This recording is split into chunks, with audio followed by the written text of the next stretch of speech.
Hunter, I'm old, I'm beat up, and I work with fucking children. Welcome to Crossover Attack, everybody. It's been a little bit. I'm Eric Freshley. I'm here with Hunter Davenport. Yes, it's me. I share a bank account with my mother. Oh, you son of a bitch. Oh, how dare I? That reference now is like so old that nobody is gonna give a shit anymore. But probably whatever. not. No one's gonna know what we're talking about at this point. Yeah, even people who would know are like probably forgot it, but now it's so damn old. And I'm just noticing. Oh well, whatever. My headphones aren't charging. Not these. These are fine. But doesn't matter. Doesn't matter. It's been a bit. I was gone when we were supposed to record last time. I was on a trip, and then the week after that, you had something come up. So it's been a bit. But here we are. Yeah, it has been a few weeks. A lot of news has happened. Boy, has it. And I've already cut some things off our list that normally we'd like to talk about, but there's just so damn much. It's been insane. There's been a lot of news. History has been made.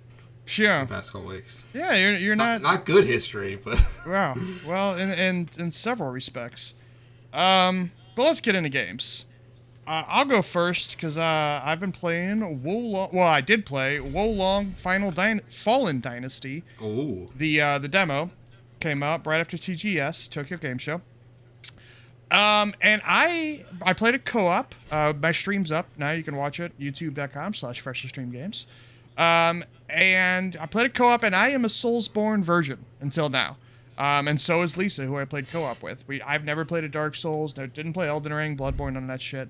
When a game's selling point is how hard it is, and then when the discussion around it becomes, oh, should games have easy mode? I'm just like, it's an immediate turn off to me. I check out. I hate that shit. However, I've always said I would have given them a chance if co-op in those games was easier to get into, if you didn't have to do a summoning and find an item and then summon people, and then if you die, they get unsummoned, all that shit. I know Neo does it right, but Neo's on PlayStation, which I have, but she doesn't, so whatever. Wolong's here, and Wolong solves all those problems. And it was, as somebody who doesn't get into these games, it was confusing at first and tough for me to kind of get over the hump, but towards the end, I felt like I started to get it a bit more. I'm still not good at parrying at all, and that does make it hard, but I really liked it a lot more than I thought I was going to. It's still, I'd say, not like my genre necessarily, but since, hey, I don't gotta buy this game, it's just gonna be on Game Pass, you know, I do expect to give it a try, and if it's not too long, I'll probably play through the whole thing. This is Koei Tecmo, right? Yes, yeah, it's Team Ninja. This is essentially the Neo team, and I think a Bloodborne producer has joined them for this too. Which honestly makes me more interested because, like, I'm not a big fan of Neo. I think those games, for me, someone who plays the Souls games and loves like Elden Ring and Bloodborne, I'm like, that's a little too much. Somehow Neo is harder than all those combined. I didn't know that. It's very difficult. I have a very hard time with those games. That's disappointing because the other thing that I was interested in with Neo, and it carries over to Wolong, was, you know, I like a samurai setting more than a gothic horror setting, I guess, like Dark Souls usually are. But the combat in this felt good. Just parrying is still weird to me. And there's a lot you can do as far as you get kind of... You get this ability to summon an animal spirit, and I guess that's your super, but you also get magic attacks. And now I'm trying to remember now because this was 2 weeks ago now, and there was like a third and fourth kind of special attack in addition to just your normal attacks plus range attacks. So it's like a ton of options there, and I hope that when the actual game comes out, they'll kind of give you a better on-ramp, whereas in this demo, it's just like, here's 9 things you can do, and it's like, fuck, I can't keep all this shit straight up.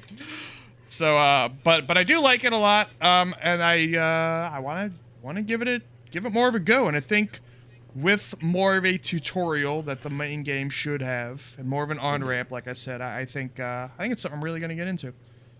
And I hope I probably cannot, because that's not really what these games are made for, but I hope I can make a character that specializes more in bows than melee weapons, but probably not. It seems like the ranged weapons are more of like a, I don't know, backup tool, I guess.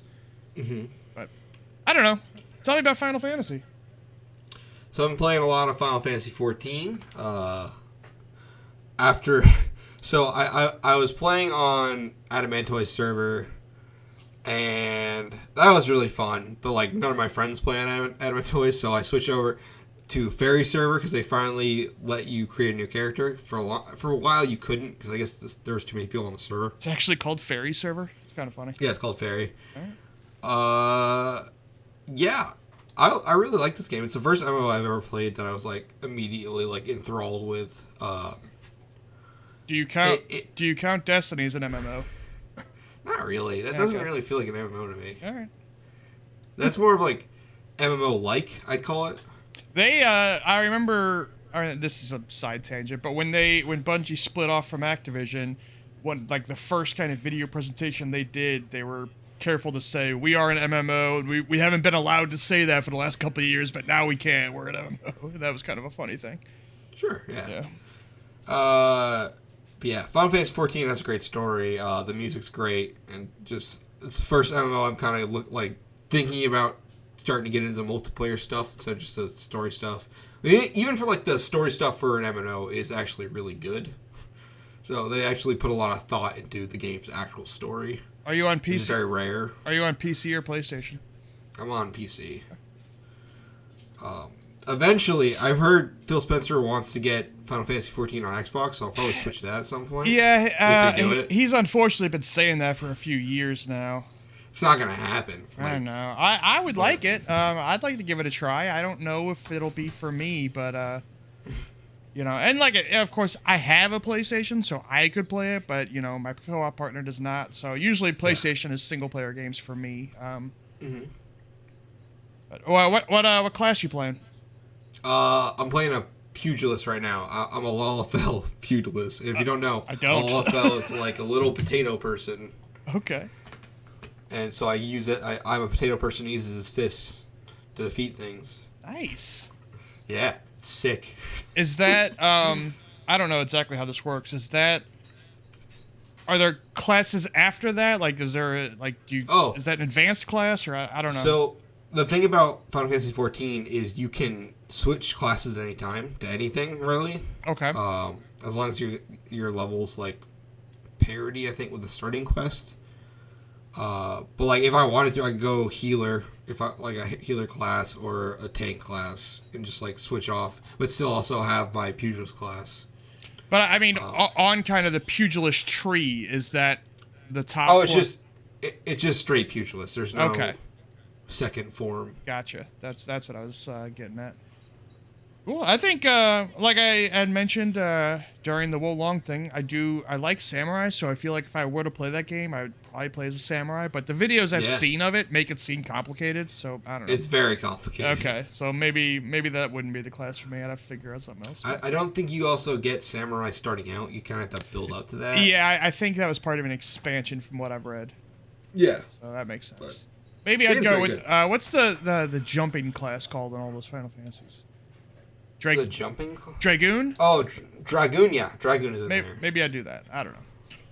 That's actually pretty sick. I had Dragoon armor in Monster Hunter because they did the crossover with Final Fantasy at one point. That seems great. Like where I know there was, you know, Realm Reborn and then probably 4 expansions after that. Where are you kind of in that? So I am still in a Realm Reborn. Okay. So you got a long way to go. My Frank, my co-host from the Comic Club, was telling me it's like a 60-hour game each expansion. Yeah, so that's what I've heard. I got a ton of Final Fantasy 14 to play still. But yeah, it's been good. Really enjoy that game. Well, I hope it does come to Xbox at some point. I hope it comes to everything. And it's been it's probably like the thing that is keeping Square Enix afloat right now because they've had a lot of failures and a lot of. Even stuff that, like, you know, the Final Fantasy VII Remake wasn't a failure, but I don't think it did as well as they hoped. But none of it's really mattered because they got 14, which is just crushing it. It just prints money for them. Yeah. Essentially. I, last night, thought I would stream about 2 hours of Deathloop, because Deathloop came to Game Pass, and I ended up doing 8. I love this fucking game. Now, I didn't at first. I was not feeling it for quite a bit. And actually, this was my longest stream I've ever done in one go, and it's up on YouTube now, and I split it in 2 parts, and you can actually kind of see my progression from the beginning. It just, I don't know, the controller sensitivity or something, it just doesn't feel right as far as... It's very sluggish and weird. Yeah, and I messed with my settings and made it a little better, but it never got to the point of like Titanfall or any, of course, I mean, it's not that kind of game, so you wouldn't expect it to, but it just, as far as the shooting itself goes, it never felt great, but you get to the point where that's not really the point of the game. It's not, like, it's a shooter, but it's not really. Shooting is like a last resort, almost. Yeah. So, yeah, and after probably about hour 4 or 5, I really started to get into, I was going to say the loop, but whatever, get into the flow of the game, and I really fucking loved it. I'm probably going to stream it more when we're done here. This game's a year old, so a lot of people have already played it, but now that it's on Game Pass and PlayStation Plus Extra, or is that what the tier is called? Extra? So it's on both. Games. So a lot of people are going to get to play it now. It feels a lot like Hitman to me. As far as that kind of... I've only unlocked 4 areas, and that might be all there is. I'm not sure. Like, I haven't gone everywhere in those areas, but they are kind of... Those maps remind me of Hitman with, there'll be several targets across the map, and you have several ways to get there. I've been playing mostly stealthy, or trying to. A lot of times I fail at that, and then I gotta go guns blazing. And so far I've gotten the teleport slab, or it's called Blink, I think. The Nexus one, which is... These are all, by the way, all the ones that I've seen so far are also in Dishonored. So they've kind of reused a lot of those powers. And another one. Oh, the telekinesis one I just got last. I haven't even got to use that much yet. But there's a couple more that I still got to get, and all those could be upgraded too. And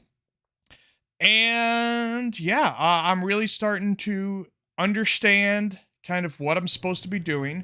And I'm really, really liking it a lot. It is kind of, I think I've heard a lot of people say, compared to Arcane's other games, it's kind of hand-holdy. I haven't... Arcane games, and I said this on the stream too, they, on paper, are something I should love. And I just haven't given a chance to many of them to try, except I played some of Dishonored 1 about 6 months ago, and I would like to get back to it and finish that. And then Dishonored 2. But other than that, I never played Prey, either of them. Well, I guess the first one wasn't Arcane anyway, but the second one was. What's the other Arcane game that I can't think of? Whatever. This is my first real Arcane game that I've given a real chance to, is what I'm getting at.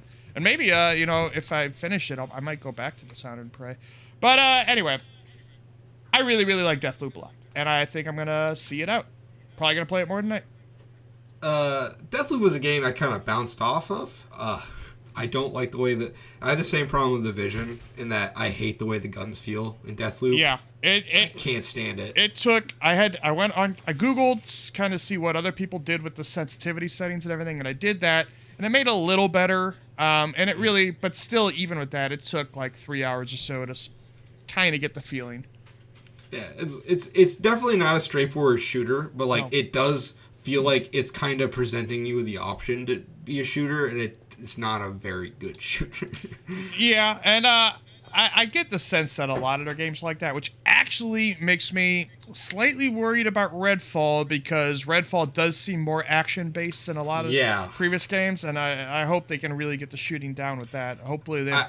I'm going to give them the benefit of the doubt in that it's a kind of a separate team from who worked on those games, I'm hoping. Well, this one... Isn't it like Arcane Austin? Yeah, it's Arcane Austin. They're the ones who did Prey. And I don't know how Prey feels. I've never played it. Prey feels better. Okay. I'd say. Okay, good. It's definitely not on par with like Call of Duty, but it's definitely a better playing game. And I would hope now they've used their acquisition to, hey, maybe get some talk from 343 and Coalition, guys like that. Plus, of course, at Bethesda they already have id.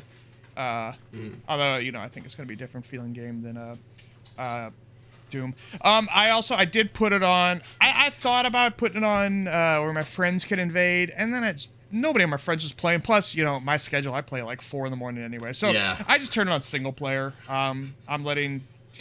If you don't know, you have a rival assassin in this game. I didn't even explain the game, but I figured it's been out for a year. Most people know it. You have a rival assassin who can invade you, kind of Dark Souls style. And but I just put it on so that assassin's controlled by an AI. And she's only invaded me twice, and it's been kind of easy, honestly. But the rest of the game's a bit of a challenge. If you're bad at stealth, which I am. Yeah. And if you don't know what the game is, they did show like 8 trailers leading up to Deathloop. No shit. Release, so. No shit. I hope they're out there. Yeah. I when it came out, I had heard that sales were kind of disappointing, but I hope that Game Pass and PlayStation Plus Extra gives it a second life. There is crossplay if you decide to do the invasion mode. Anyway, yeah, it's a good. It's fine. I'm not a big fan. Well, you are a big fan of Mass Effect, as am I. I got Morton right here. My favorite little genophage, man. Yeah, I'm playing I've played through Mass Effect 1 and 2. I'm on 3 right now, and I'm kind of taking my time with it because I was kind of reevaluating the whole series.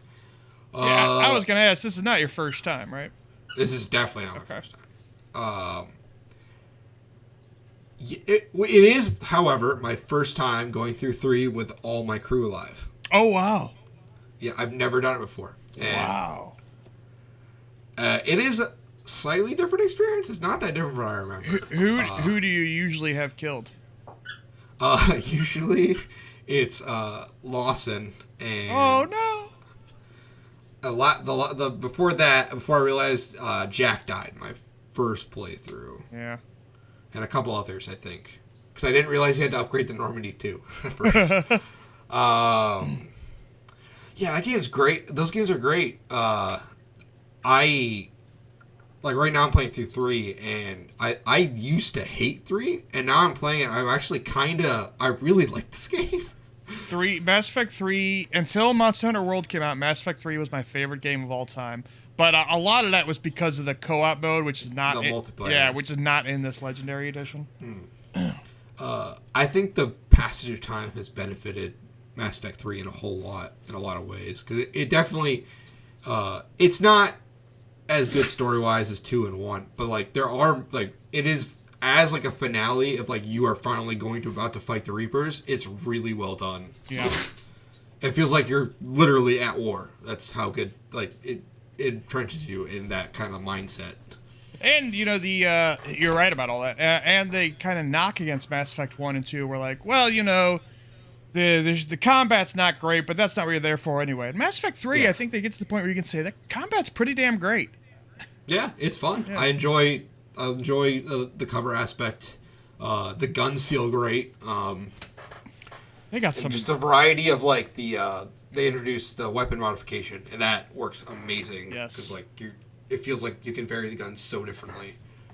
Yep, they have some of my favorite guns in game in that game, especially. Well, I guess in this Legendary Edition they do have. So they added a bunch of guns to the multiplayer, but then they started wrapping some of them, not all of them, but a lot of them up in packs, and you could buy them for single player. But they all come with this Legendary Edition, so you're getting even some of those crazy ass guns that they made after launch. Yeah. It's that game's great. I'm having a good time. Yeah. Well, it's just I think a lot of people get wrapped up in what they could have done, because there's a lot they definitely could have done. Yeah.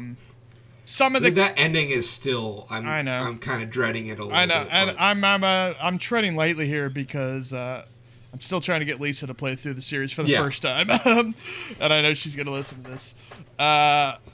Yeah, and some of those characters don't get it. Some of them are major parts of 3, and some of them are not. Some of them are just emails. Yeah, yes, and that's a shame. And I also kind of wish there was something they did in the Citadel DLC for 3, which had you and your two squad mates on a mission and whatever, but then you could kind of see off to the side during certain parts where your other squad mates that you didn't pick with you are still doing other things. They're still, on the mission, even if they're not in your hallway or whatever. And I kind of feel like the final big conclusion of 3 could have done that stuff where you could have at least seen your other friends and allies and stuff in combat, even if they weren't with you at the time.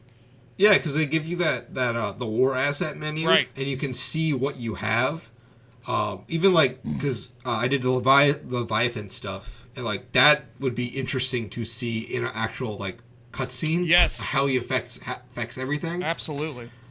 But I love this series. I'm willing to cut a lot of slack. I know. Yeah, totally. And this was 360, so a lot of that might not have even been possible. Plus, they were crunched like fucking crazy. We've heard that. I bet. Yeah, we've heard kind of this game was a nightmare to make. EA, especially back then. EA is doing better now, but boy, they were kind of a mess then. They are crazy though for not doing, and I've mentioned this before, and at some point, I know I say this all the time. Got to make a separate video for this. Do the Mass Effect multiplayer as a free-to-play, cross-platform thing now. You can continually add to. Something they should absolutely be doing. They should at least bring it back for 4 if they don't do that. I'm sure they will for that, but I don't know. I always feel like it would help the campaign if BioWare didn't have to focus on that. If you get a separate team, is I guess what I'm asking. Get a separate team that BioWare can kind of oversee. Somebody who's good at live service games. And then make that happen. But, I know right now, everybody's busy. It's tough to find teams right now that don't have anything to do. Have the Madden guys make. Yeah, there you go. I played a little bit, not even much, of Gizmo in Multiverses. He's real great. He's adorable. His animations are fantastic, which, everybody is in that game. They do such a great job of that stuff. But he's another character that I just feels too complex for me. That game needs a few more basic, straightforward characters. Definitely. And Gizmo's not one. And the next character is Rick, and it sounds like he's not going to be one either. So maybe Stripe and Black Adam will be. I could totally actually see that. Stripe seems like he could be a really, kind of Wolverine and Marvel vs. Capcom type thing. That's kind of what I was hoping for. It does seem like they're giving him, he throws buzzsaw blades at one point in the movie. It seems like that's going to be in there. This is all from the leakers and data miners and shit. And he's going to get a pistol at some point, because I think at the end of 1 he fires a pistol, or maybe it's 2. So, but still, I hope he's mostly just kind of a quick melee character with a lot of claw attacks. But Gizmo has he's got the Rambo bow, but he can throw popcorn up, and when he shoots the popcorn with the bow, it does this crazy big explosion, which is an awesome attack, but it's tough to set that up and get an enemy lined up right for that. He can also drop musical notes, which will buff his teammates and debuff the enemies, and they can also attach to the arrows. So if you do it right, you can do the musical notes and the popcorn, and then use a bow to get all that shit at an enemy, but it's so hard to do. He can also attach to his teammates' back like a backpack and fire bows off from them, and also buff them while he's on their back, and all kinds of cool stuff. It's just too complex for me. So he's not my character, but I'm glad he's in the game, and there's him in a vacuum is awesome. I just think that game needs more basic characters. Yeah, it definitely, because that's why I kind of bounced off it for right now. Is there's no I like LeBron, but he's not simple, Yeah. My mains have both been from Steven Universe. I like Garnet and Steven Universe himself. And Steven Universe is a little complex. Garnet's basic as hell. I like Harley a lot too. Harley's great in that game. And Superman.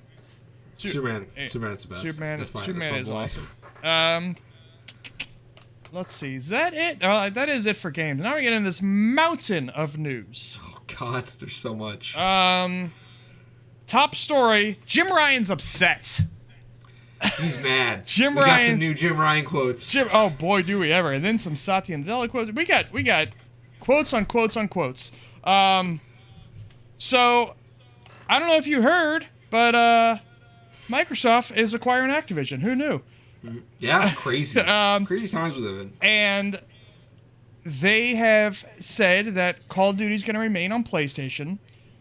And this is all getting approved right now by many different countries, including Brazil. And England are kind of the ones that are in the spotlight here. Because the English board, what the hell do you call them? Well, whatever. They basically said, hey, we're gonna... we're taking this to another stage where we're gonna look a little deeper at it, which I don't think is unexpected. Like it's it's such a a lot of people freaked out, a lot of Xbox fans freaked out about that, but I'm like, they probably should. This is a massive deal. It's too large. Like I don't think people understand how big Activision is. Yeah. It's a very large company. Yeah, I mean that includes Blizzard and it includes King. Like Candy Crush is fucking ridiculous. That is also a large part of the mobile market. So Candy Crush is bigger than Call of Duty, and it's funny that Call of Duty's kind of getting all the spotlight here. I mean, you're not gonna. I doubt Candy Crush is gonna be exclusive to Windows phones. I don't even know you can still get a Windows. No, phone, Windows Phone's dead.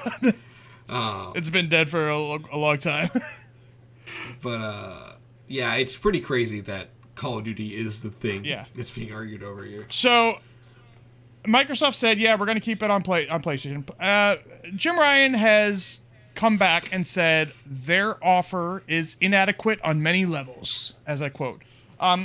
What their current agreement allows for Call of Duty on PlayStation for the next 3 years, and then on top of that, Microsoft's deal was to keep it on there for an additional 3 years, so that's 6 years total. And Jim Ryan's essentially saying that's not enough. And he's mad. Now, my feeling on it, and they've kind of, and Phil Spencer has said, it doesn't make any business sense to pull it off PlayStation. And it doesn't. They're going to keep it on there for longer than the 6. Well, I shouldn't say it doesn't. I kind of feel like, for my own selfish purposes, I hope it stays everywhere because now that Sony owns Bungie, I don't want them playing games around with Destiny. So I figured leave Call of Duty alone, leave Destiny alone, everyone's happy. But I kind of feel like for business sense, it actually makes sense to make Call of Duty exclusive. But they're not going to do that, apparently.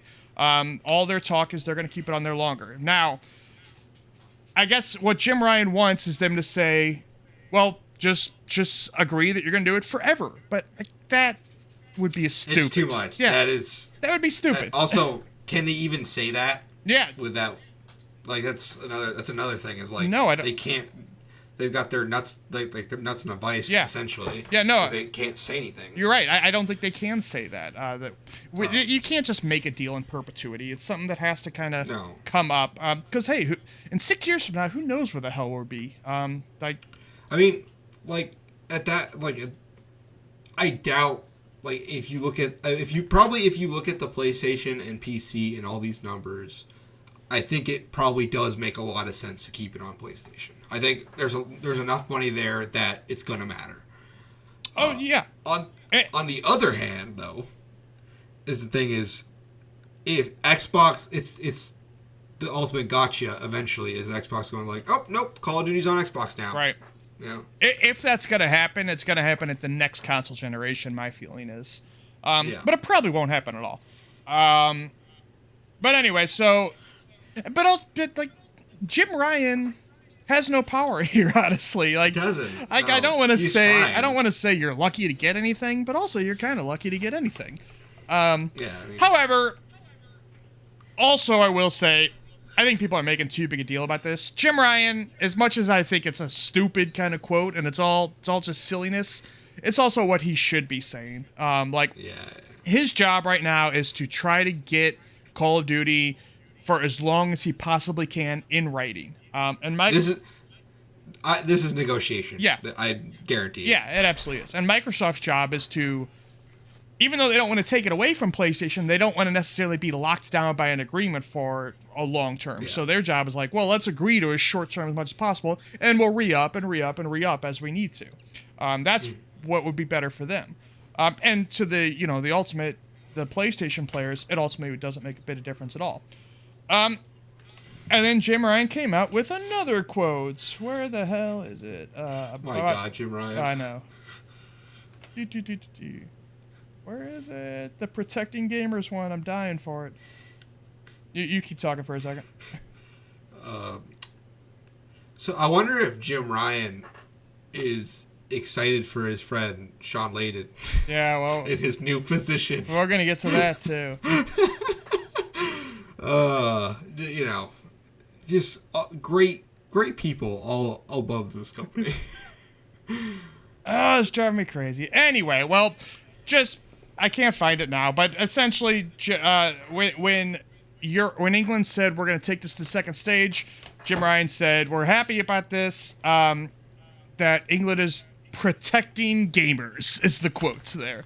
Okay, Jim. Yeah, which is hilarious when they are, increasing the price of the PlayStation 5. They're increasing the price of their games this generation. All this shit. I don't think gamers deserve protection, honestly. Well, yeah, that also. But, they're not the company protecting gamers. Like, what a fucking... Oh. Just say... All right, Jim. Protecting Sony.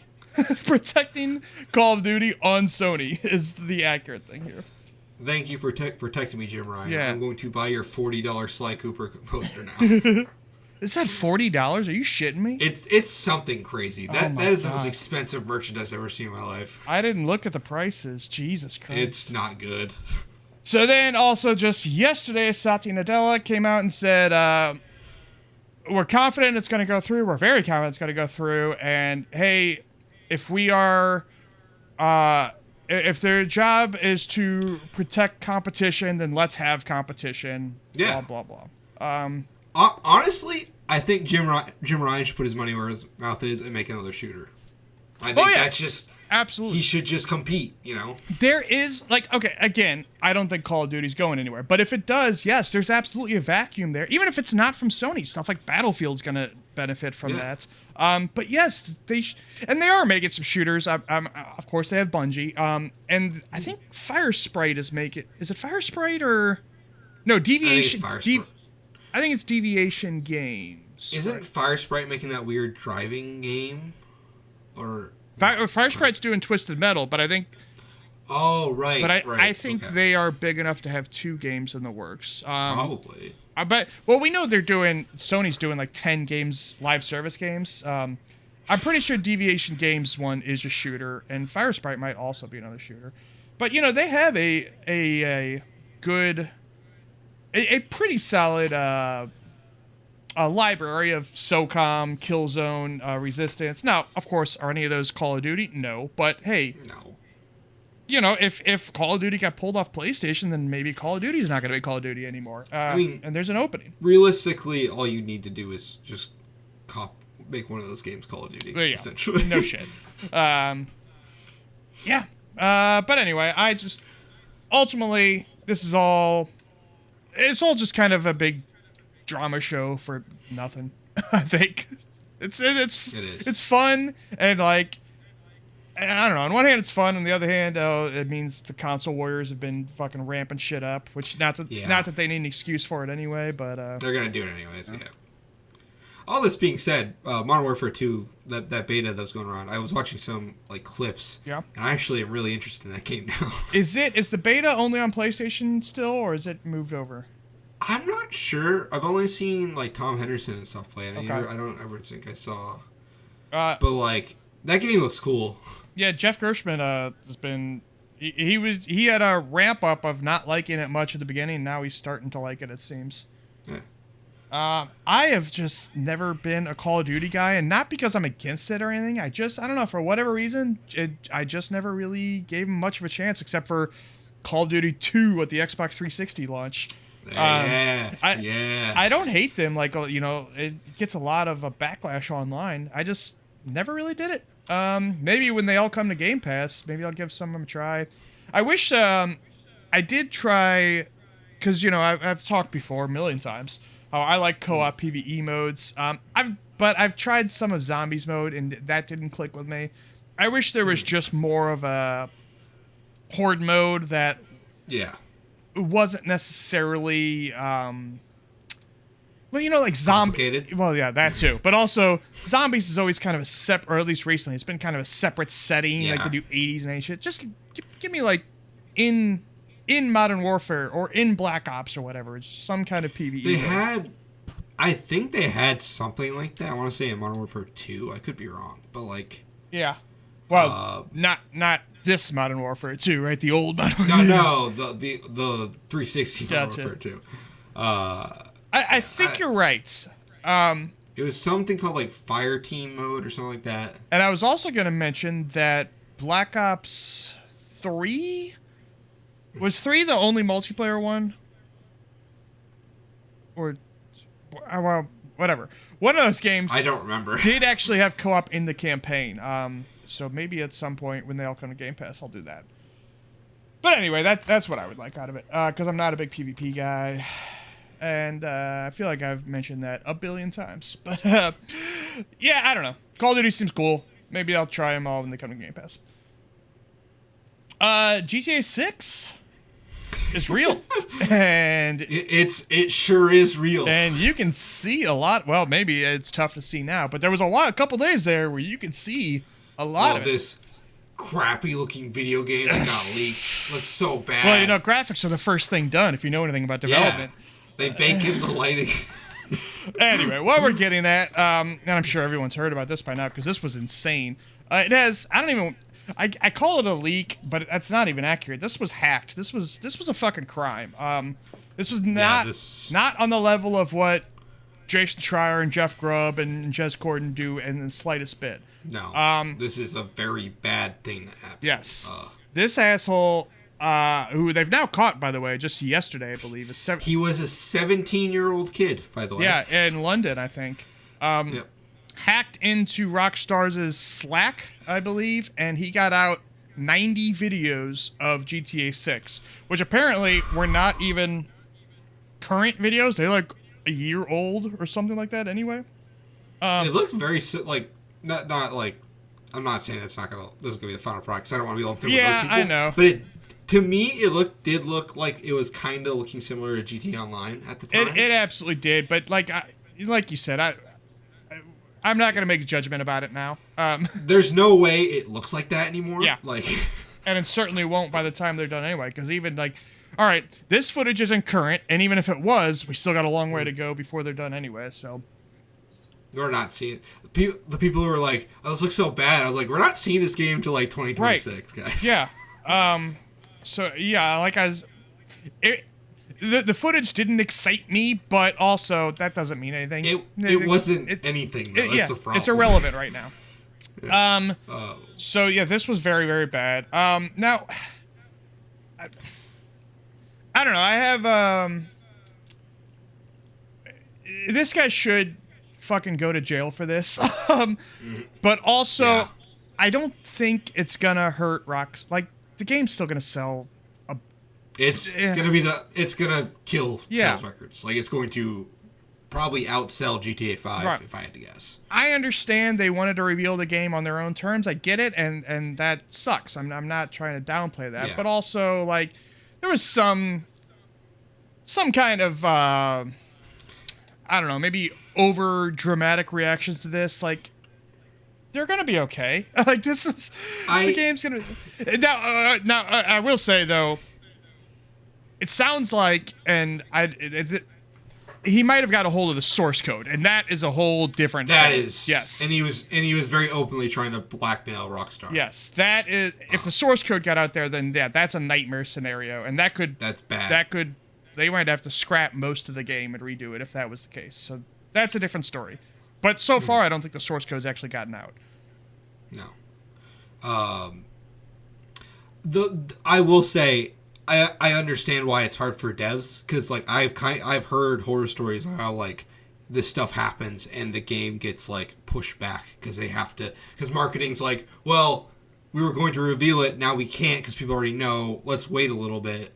Yeah. Like marketing plans are so intricate that this is kind of damaging to them. But like I do feel the sort of overdramatic, like, this is awful, the worst thing that's ever happened. Like, it's awful, it's terrible, it's a terrible thing that happened. Yeah.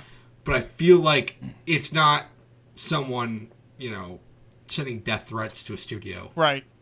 And, it's your code got leaked, And I had said, this is different than what Jeff Grubb and those other guys do, and the difference is, when those guys leak stuff, like, there's no video attached to it, and people can't gamers aren't prepared to judge this kind of thing, for the most part. They are not. Although I will say the people have been given negative reactions to GTA. They've been really stupid, but they've actually been few and far between. Most of the reactions, I think, were pretty positive. I think a lot of people were excited to see the female protagonist. When Jeff Grubb leaks something, it's him telling you about it, but he doesn't show you footage way in development where you can be like, oh, looks like shit, I hate this team, blah, blah, blah, blah. It's probably important to note also that there's a lot of plausible deniability when they do it. Yeah. It's not, this is happening, marketing plan in the window. They could just be like, okay, well, people know, we'll just pretend the leak was fake. It's that easy. Also, they're getting it through journalistic sources, not hacking their ways into fucking servers and shit. They're not sending phishing emails out to Rockstar employees. Anyway, so GTA 6. Oh, and this, by the way, the videos and stuff did confirm a lot of that stuff that Jason Schreier reported a couple months ago about there being a male protagonist, a female protagonist, or at least the female is Latino. I don't remember if the male is or not. And it's a Bonnie and Clyde kind of situation. Yeah. In Vice City. All that stuff seems to be true. I saw something somewhere that kind of that people think they found the voice actor and voice actress for them, but I don't know. Is it Troy Baker? No, it's not. Yeah, it's definitely actually not Rockstar doesn't tend to use those kind of people. And I get it. Yeah. Yeah. Cool. I mean, hey, they're really good, but also, hey, they're in everything. Yes. Let's jump over to Cyberpunk a bit, because there's two kind of Cyberpunk things happening. So Cyberpunk has hit, because of the Netflix show, on which people are loving to death. It has hit its highest concurrent player on Steam ever. It's nuts. It's higher than The Witcher 3's peak right now. That just happened today, the beating Witcher 3 thing. It's insane. This game is like getting a second life based on this Netflix show. Yes. Have you watched the show? I have not yet. No, but it's on my list. I'm watching other things right now, so it's there's so much to watch that I'm like, okay, I'll get to it when I get to it. I know, and I feel like I'm probably gonna need to get a new iPhone soon, so I feel like I'm probably gonna cancel my Netflix, but I want to do Cyberpunk, Arcane, Tekken, and Cobra Kai, and then I'll probably cancel Netflix. But I haven't started on any of those yet, so who knows. But the other thing that's happening is they announced their first and maybe last expansion. It's called Phantom Liberty. It comes next year. Keanu Reeves' character's back, and it is a detective story, a spy thriller, it sounds like. And it's there's going to be a new district in Night City. And what's interesting, well, there's a couple interesting things, but one of those is that it's not going to be on the PlayStation 4, Xbox One version. It's only current gen and PC, of course, and Stadia. Okay. Somehow, the Stadia's still going? Yeah, I guess so. Kinda. How? It's on life support. It's limping along. And there's also, by the way, they did an update a couple days ago now that added some items from the anime, the Netflix anime, into the game. Go ahead. I like Cyberpunk. I'm excited to play this expansion. Also, I don't know if this is on the docket, but CD Projekt came out and said we are looking forward to expanding the Cyberpunk IP. Oh. And I hope that means more Cyberpunk games, because I think this one, while this was a disaster on every level, I really enjoy this game, and I'd like another one that kind of works immediately. I didn't touch it. I don't know if it's going to be my kind of game. But I have, especially in wake of all these of it spiking, I have been thinking about it. Have you tried since they updated it for Series X, PS5? Have you? Is that when is it good? Since then? It's a definitely better now. Okay. 100%. It's a lot better. I feel like, see, my thing with Cyberpunk is like it was so buggy I didn't finish it, but like that game is amazingly well written and very much like in line with classic Cyberpunk. Like that whole IP, I think they did a very good job bringing it to life. It's a great game. Like it wasn't at first, but now it's even like a really great game. I feel like. All right, well, I will probably look at it at some point. I don't know. Yeah. I'm curious about it, but also the big open world times suck. I don't know. But speaking of hot games, Splatoon 3, get this. The hottest game. Splatoon 3 is the fastest selling game in the history of Japan ever. That is nuts. What the fuck? Like that is really crazy. I've always heard it was big in Japan, but my God, that's like, it seems like it is sold faster. Like I'm a little, this is so weird. Sold faster than Dragon Quest. Like they used to cancel school for Dragon Quest. They did. And I bet they would if they wanted to, like tomorrow. And Pokemon and all that shit. This is like, this doesn't necessarily mean its numbers will ultimately be like the highest selling game in the history of Japan, but just like in terms of the first couple days, the numbers it did were insane. This game, when you look at it, I understand why. It's very accessible. I mean, like people are like, I don't like the shooting, or like it's not for me. That's but me. Like the people who aren't into like Call of Duties, like in Apex Legends and what have you, like they're gonna like this game because it's not like that. You know, it's like an accessible thing you can play for like 30 minutes, and it's got like a cool like art style, and it's an interesting art mechanic. The art style and the music are the reason I keep trying to like it. It's so good. I generally really love Splatoon, and like it's good to see that it's being embraced. 3.45 million copies in 3 days. That is approaching, like, I don't know if you ever seen the stuff how like Mario Kart 10. Yeah. Oh yeah. Or Mario Kart 8 rather. Like this might catch up to that. Yeah.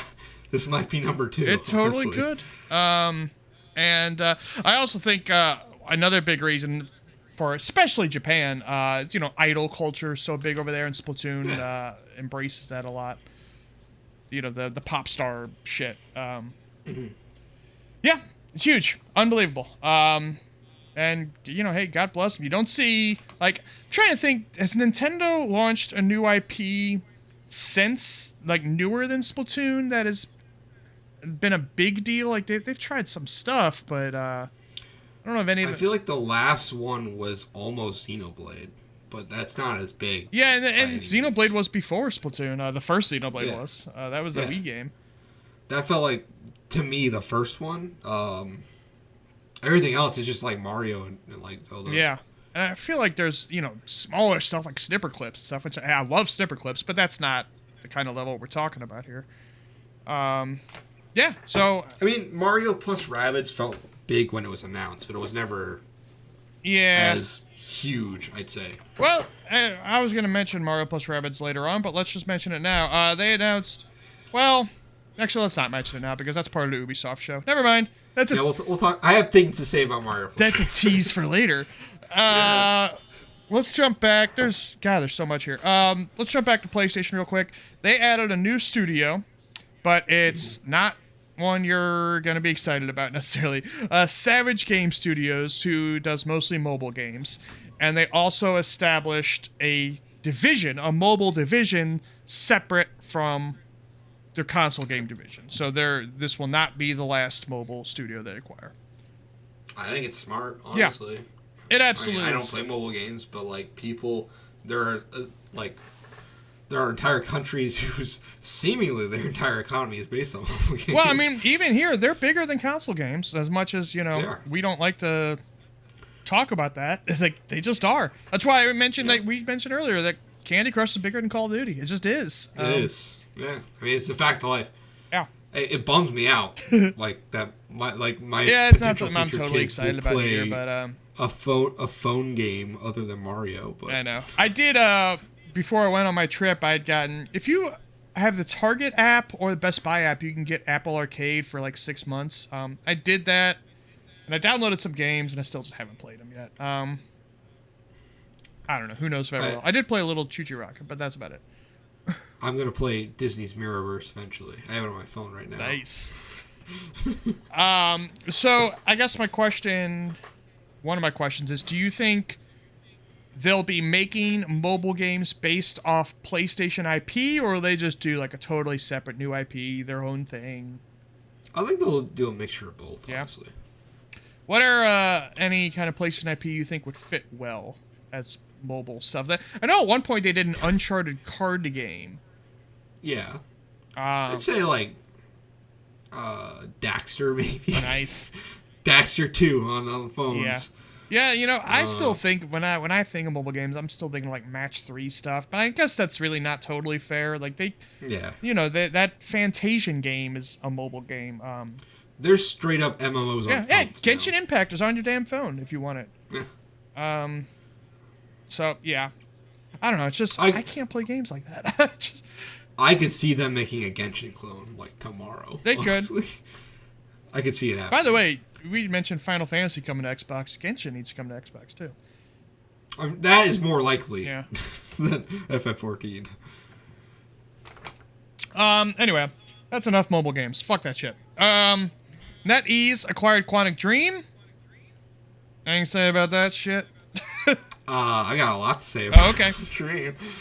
Well, yeah. I think David Cage is a hack who gets a free pass from a lot of people. Mm-hmm.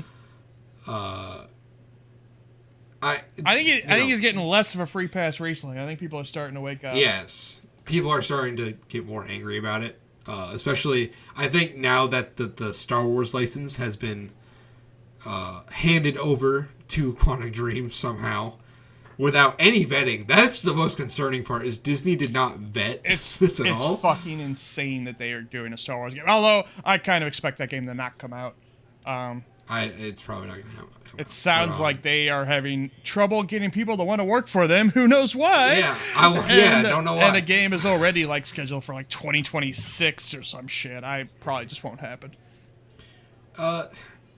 I don't understand why NetEase would want them, honestly, but NetEase is just grabbing everybody. Like, and okay, maybe if they can eventually get rid of David Cage, you know, maybe there's something that could be done with the studio then. I mean, I will say this: Quantic Dream has great technical skills. Like, those games look beautiful if you ever look at them. Like, they're just gorgeous to look at.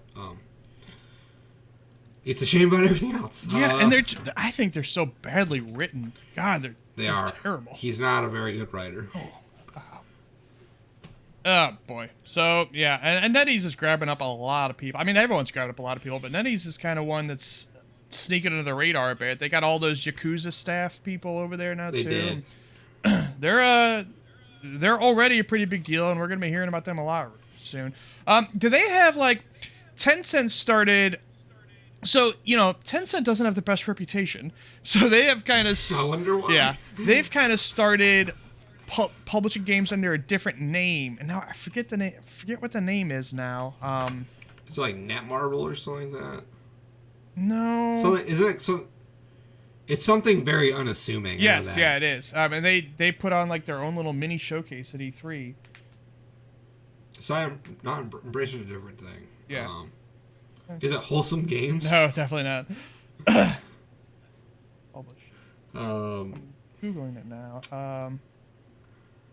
You go ahead. Talk about David Cage.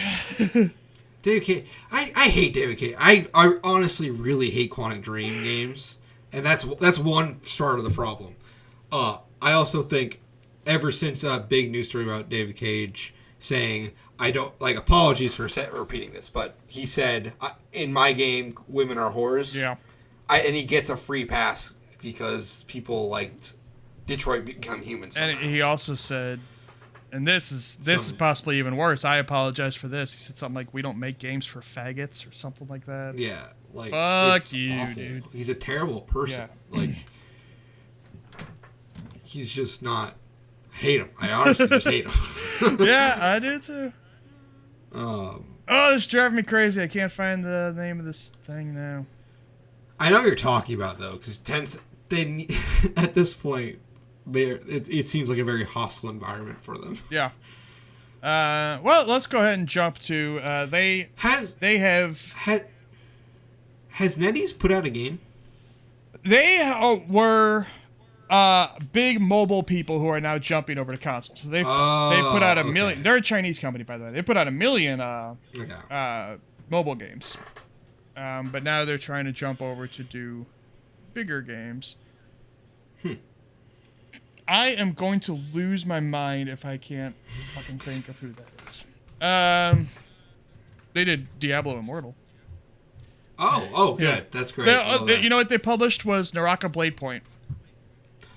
The game with Bruce Lee. I remember that. With who? It had Bruce Lee in it. Oh, the yeah, game has Bruce Lee in it.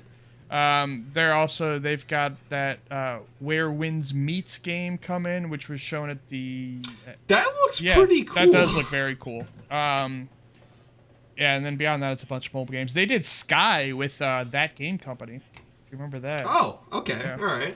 So yeah, God, I am going to lose my mind about this Tencent thing. I hate it. I think it's like Infinity something. Infinite.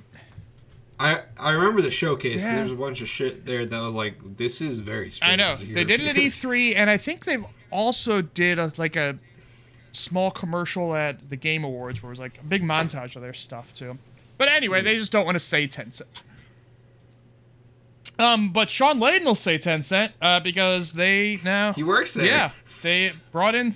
Now, I'm unclear if this is... Because Sean Layden had an advisory job or a board position on some other company. It's like a game investment group or something like that. Embracer? No, not them. And so I'm unclear if this Tencent job is full-time or if this is also like... If he's just kind of a consultant who's going to help him out from time to time. Isn't his full title like Bitcoin something or something ridiculous? Oh, I didn't know it was Bitcoin shit. No, I don't think it is. But like I think his full title is something fake. That doesn't mean anything. Yeah. There you go. Well, hey, if they want to expand more into console games, Sean Layden's a good guy to do it. To help him out. Sure. He's been in the trenches. It's very strange that he went to Tencent, but hey, if the money's good, the money's good. The money's good, and it probably, like I said, I think it is kind of a consulting thing, so I don't think it'll keep him too busy. Yeah. I'm still trying to find this Tencent thing, but while I was looking at Tencent thing, I had a notification. Do you want some breaking news? Yeah, let's go. Netflix Anime has announced an Onimusha anime. Oh, what? Okay, hold on. Is Jean-Luc Godard in it? Jean-Luc, what is his name? I know you're talking about Jean Reno. Jean Reno, yeah. Unknown right now. Is he in it? He should be in it. Created by Takashi Mike. Okay, then that'll be good, probably. And Shinya Sugai from Sublimation with... God, I feel so bad, these names. With Masashi Miyamoto, modeled after Toshiro Mifune. Yes. I'm just saying shit down. They got some screenshots up, too. Okay, yeah. So there you go. Takashi Miike, for those who don't know, is a very talented Japanese director. He did the Phoenix Wright movie, and he did a Yakuza movie a while back. Oh, shit. He's a great director.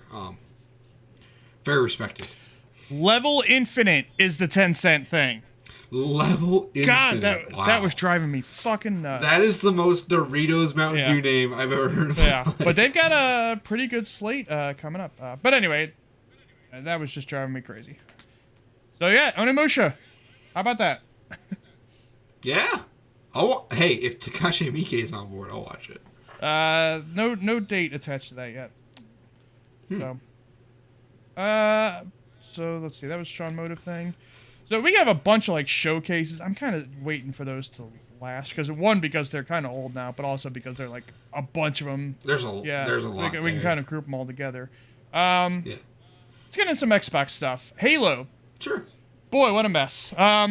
And I'll preface. That's not good. I'm so sick of the Halo discourse. I even wrote that in the notes here. I'm fucking sick of dealing with it. But we're dealing with it. Forge and online co-op seem like they're coming in November, or Forge beta, I should say. Forge seems fucking insane.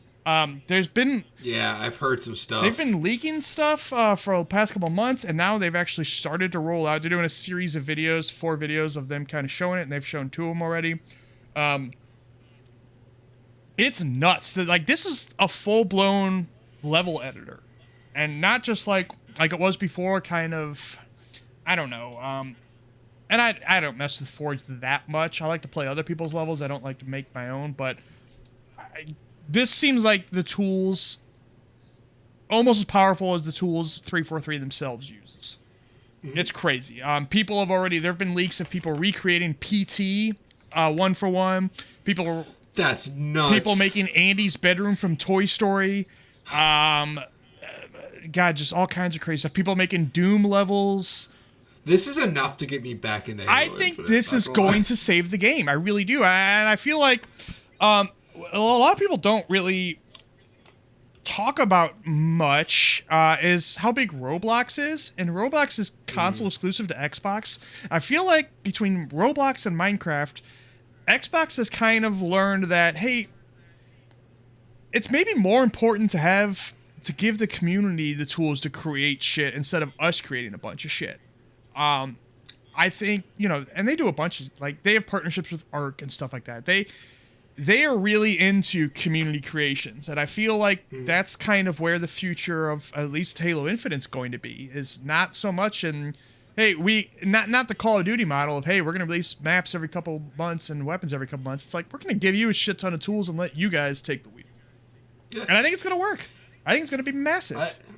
It's enough to get me interested, because, like, I love, like, one of my favorite things is Dreams, because Dreams is, like, this crazy thing that people make crazy shit in all the time. You're like, how did you spend all this time making this, and it's incredible. Like, I want to do that in Halo. I think it'd be awesome.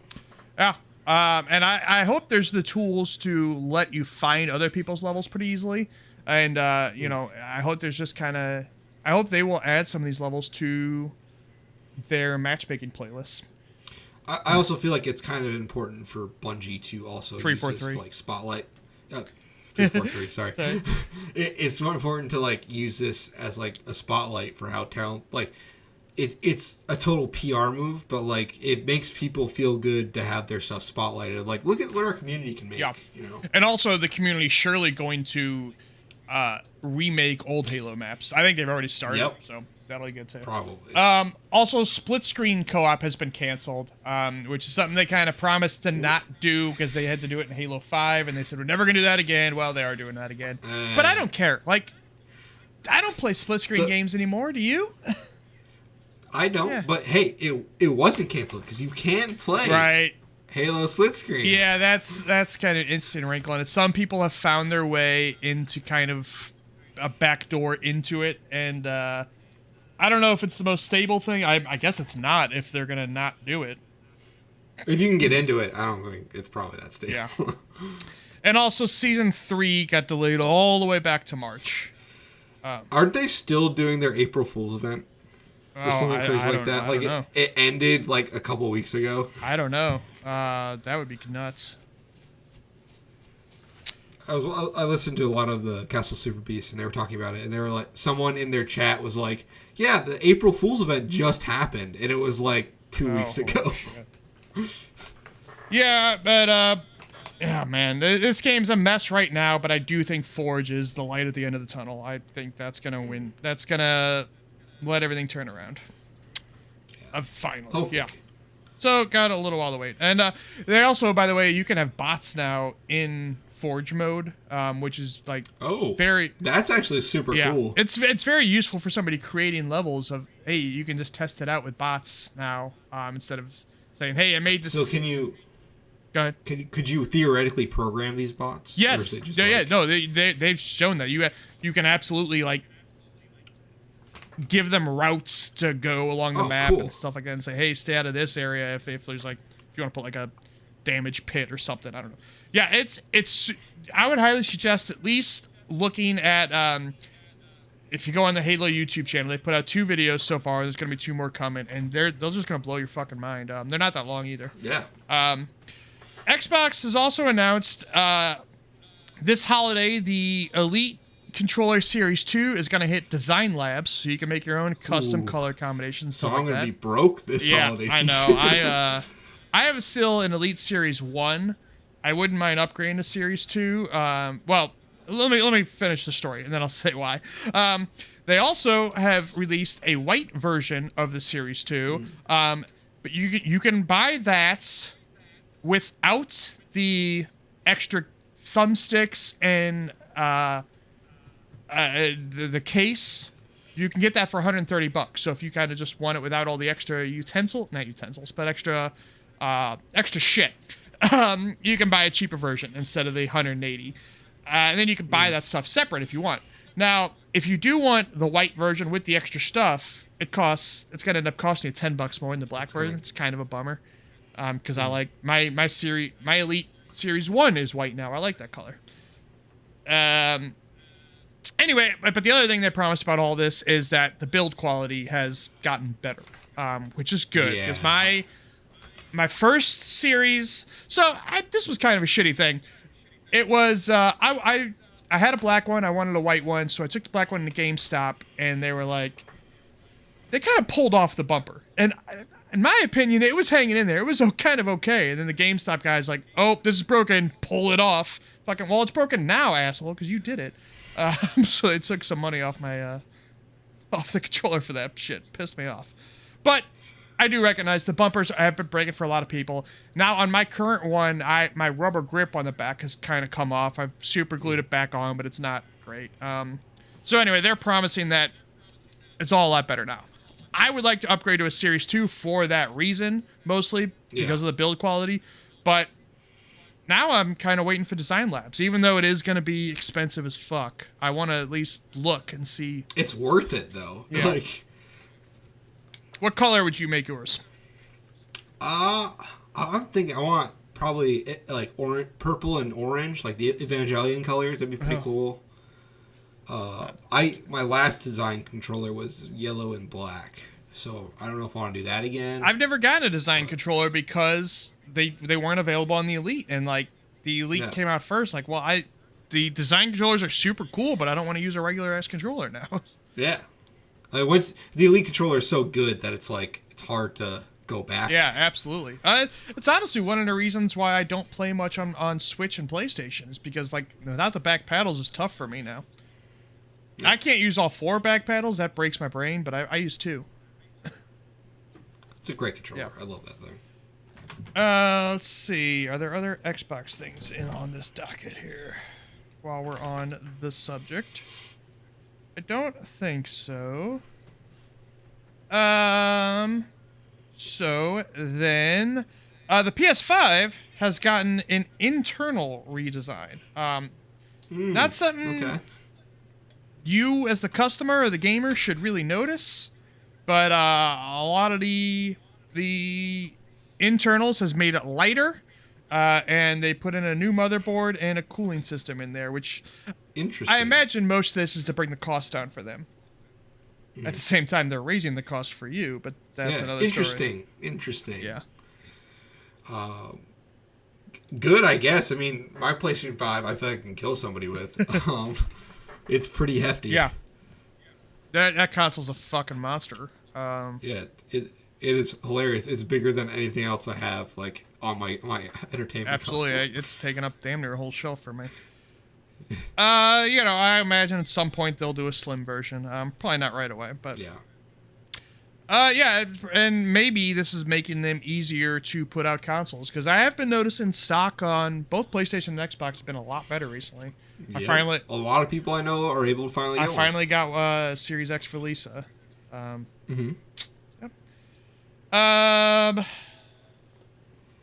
Overwatch heroes seem like they're gonna have to be unlocked now. You can get them if you buy the battle pass, the current battle pass. You'll get it immediately. If you don't, if you go on a free track, you'll have to unlock them at like level. I forget what level it was, like level 30 or so. It's gonna take a significant amount of grinding if you don't pay for them. But I think Valorant does this. Yeah, I that's don't think right. it's unprecedented. No, it's not. It is. So I think for the people worried about that, Overwatch is a game based a lot on counter picks. Like, hey, their team has a Reinhardt. We really need a Tracer or a Genji who can get around the shield, blah, blah, blah. But I think if you're not a highly competitive esports guy, which, let's be honest, 99% of you are not, don't worry about it.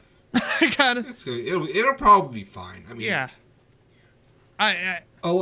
There's tons of companies doing this now. It's not that unprecedented. Sure. And that's kind of the trade-off with a free-to-play game. And I know a lot of people would just say, well, we didn't want it to be free-to-play. Well, hey, kind of... Well, now more people are going to play it. Right. It's going to be it kind of needed to be. And also, it's going to be... They're essentially asking for the Battle Pass $10 every 9 weeks. That's not that outrageous. That's actually pretty... I'd say pretty good. That's 2 months of content. And I wonder, if you have... Once the acquisition goes through, if you have Game Pass, maybe they'll knock off half the price or something like that. I don't know.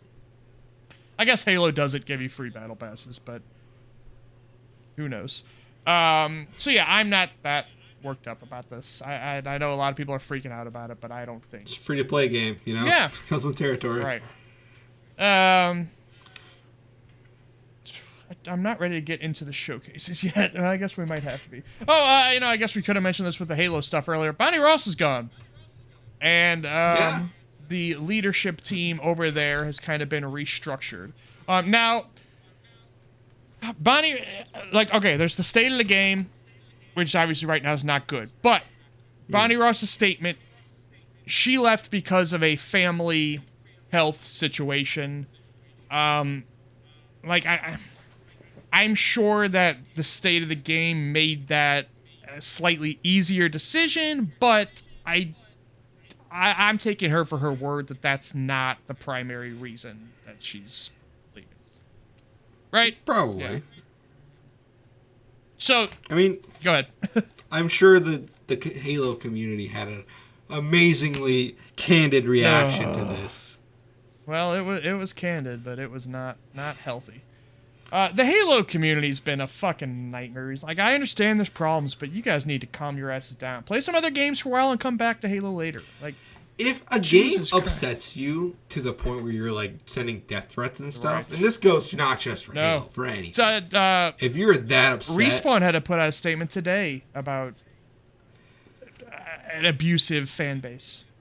Yeah, if you're that upset over a video game, get some perspective, God, yes. please. And there's other games to play. There's more than ever, and you don't even have to pay for them. There's a million free-to-play games that are amazing, or you can get on PlayStation Plus or Game Pass or whatever, and play something else and come back when Halo's ready. Fucking calm your asses down. It's okay. Jesus Christ. Ugh. It's a video game. Everyone relax. Hey, can Ted Lasso help you relax? Because he can. He's gonna be in FIFA. Him and Roy Kent and Jamie Tart, Sam. I don't know Sam's last name. Basically, the whole Danny Rojas. Everybody important is gonna be in this fucking game. So I just started Ted Lasso yesterday, and I'm about to finish it. I'm on the second. It's incredible. It's my favorite show. Yeah, it's fantastic. I'm gonna play FIFA now. I think I am too, and I think I'm gonna stream it. It is, EA Play is part of Game Pass, and I double checked this for other FIFA games. They do give you that 10-hour trial. When the game launches, you can play it for 10 hours. So I think I'm going to do that because I don't think I'm going to play FIFA long term. I'm going to play Ted Lasso content. Yeah, that's I'm only going to use him because I don't know a goddamn thing about anything else. Yeah. I'm going to be I'm going to be a goldfish. That's what I'm going to do. God, that's from season 1. I almost forgot about that. Yeah, I'm excited for this. I can't wait for this. This is actually genuinely really cool that they're doing this. Absolutely. It seems like they should have done it sooner, but I guess not. I'm kind of rearranging the docket on the fly here. Sorry. I'm trying to put all these fucking showcases together, kind of. But yes, I am very, very excited about that. Okay, I think I got this mostly. Oh, here, if I put this in. The Sims 4 is going free to play. It is. Yeah. There you go. I don't know if there's anything else to even I talk like about The that. Sims. I'll play more Sims. Well, I already bought Sims 4 in a couple bundles, so I guess I'm already in. Yeah. So I'm looking forward when they do this for Sims 5. See, I was kind of wondering, does this mean Sims 5 is far, far off? I kind of feel like it does. I bet Sims 5 will be an update to The Sims 4. Now that Oh, wow. it's free to play. That'd be strange. Very strange. PSVR 2 is not backwards compatible PSVR games. This is so dumb. I know. I can't believe they've done that. Oh, I can believe it. I mean, it's Sony. They don't care about their old library. They just don't. Like, they give it, kind of a half-hearted effort of, they did make PS4 backwards compatible. Or they did make PS5 backwards compatible PS4 games, but not anything before that. That's because it's, the same, what's the word? Architecture? Yeah, but there was the specific one I was going to mention. Whatever. Whatever. Oh, I know what you're talking about, yes. Yeah, but the same chipset, so it wasn't that hard to do. But, PS3 being the fucking Frankenstein cell processor monster, they could figure that out. They could absolutely do it. They just don't want to put in the time or the effort. And now it seems like the same way with this. This is something, yes, the tracking on PSVR 2 is different than PSVR 1, but they could figure it out. Other VR headsets have done it, as I understand it. It's so dumb. Yeah, they just don't want to put in the time. I imagine a lot of the most popular PSVR 1 games will get new versions. I hope they don't charge for them again. Granted, I'm not going to play any of this shit. I'm not a VR guy, but if you did buy Astrobot Rescue Mission or Moss or Beat Saber. Iron Man VR, VR, and games. They put out a version that works on PSVR 2, they should not charge you again. That would be total bullshit. They shouldn't. They should do the upgrade thing like they did for the PlayStation games. But they won't do that. I know. Oh, that would drive me crazy. I'd be pissed. If I was a VR person, I'd be furious right now. Yeah, it's bullshit. Yeah. I can't believe they're on this. Boy, and I wonder what that cost of PSVR 2 is going to be. It does seem like it's going to be $500. I think it might be $600, maybe. I don't know. I think it'd be hilarious if it was $700. I really want it to be that, just so I can laugh. Some people did get to try this out like last week, and the reports of kind of the headset itself were good. People like, this is a really a much more just much better thing than the first round of PSVR 2, but or PSVR. Anyway, is this all? No, it's not all. I lied. Babylon's Fall is shutting down. Shocker. Oh, what a shocker. Oh, no. February 27th. I'm going to go on hunger strike for Babylon's Fall. You can't buy it anymore. It's gone. Even physically, it seems like GameStop, there were some reports of GameStop's giving it away for a couple days. Just like, here, that wouldn't take shock version. me. But then I think GameStop corporate told their stores to stop doing that and just have to destroy all their copies of it, essentially. It's so bizarre. By the way, that reminds me, I saw they're still selling, this isn't GameStop, this was some mom and pop shop that I saw on my trip. They're selling disc copies of Battleborn, which you can't play anymore. So yeah, I was in, I think it wasn't like a Five Below, but it was something like that, and they had a copy of Battleborn still. That's bullshit. Like, who is buying First of all, who's buying Battleborn still? But I bought Battleborn day one. I bought the collector's edition of Battleborn. And I don't hate that game like most people do. I think it was all right. But Randy Pitchford creating a Battleborn porn subreddit was the drawing. Yeah, the line in the sand for me. That was quite something. That was sad. The saddest thing I've ever seen. we had, and I think we talked about this on a previous episode, that Jeff Grubb talked about a collaboration between EA and Koei Tecmo. Well, now it's official. They announced it, and it is a Monster Hunter-like, which Koei Tecmo has done before with a game called... I've never even heard of this game until this got announced, but they had previously done a game called Toukiden. Yes, Toukiden. It's never heard of it. Vita game. Okay. It's a Vita game. I played a lot of Toukiden. Toukiden's very good. Well, I imagine this is going to be, I don't think it's going to be in the franchise, but I think it'll be a new IP, but I imagine it to be very similar to that. It'll probably be a spiritual successor, if I had to guess. Toukiden's very good. I'm actually really excited for this, if it's going to be, like, kind of a similar thing. Recently, I've kind of had the Monster Hunter urge. Hell yeah. I've had that urge since the day I was born. I love me some Monster Hunter. I've been thinking about playing. There's still some of the last monsters that they added to Monster Hunter World that I never got around to eating. So I have been thinking about that. I'd like to. I could probably go back to that game and be fine, because I don't think there's still people playing it. Oh, right? Absolutely. Where do you have it at? Xbox. It's not as vibrant on Xbox, but there's still some people on there. You'll be all right. And they added, by the way, with Iceborne. Do you have Iceborne? No, I don't. You should fucking get Iceborne. I'll change the game. I should. I've heard really good things. It's incredible. Iceborne. That was my game of the year when it came. Monster Hunter World's my game of the year, and then 2 years later, Iceborne was my game of the year. But they added some more difficulty options. It used to just be, hey, there's single player difficulty and multiplayer difficulty, rather than be playing 2, 3, 4 people. Now they've made it so that 2-player is its own difficulty option. That's actually really cool, because it was a little imbalanced when I played with my friend. It totally was. Yeah, and now it's not anymore. And I don't know if you have to buy Iceborne to make that happen or not, but I would recommend buying Iceborne anyway. I mean, I want to play it because I've never touched any of that content before. Man. Even if I can't play with people, I'll definitely try a single player. Yeah, I'll jump in with you. If you get Iceborne, let me know. I'll jump in with you, and maybe Lisa will play too. Because she hasn't experienced that game on Series X yet. Ooh, man. I'm excited. Anyway. Are we getting into these showcases quite yet? Sorta. There's so much news. I know.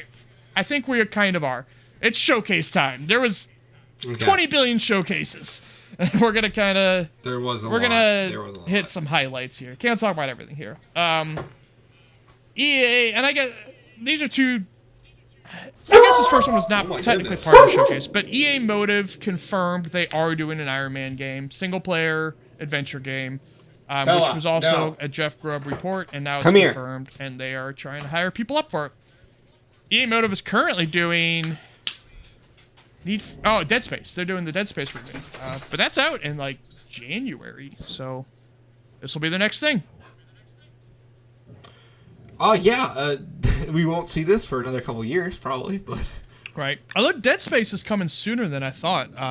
They kind of... Dead Space is in January, I think. But that's a remake also, so this is a whole new thing.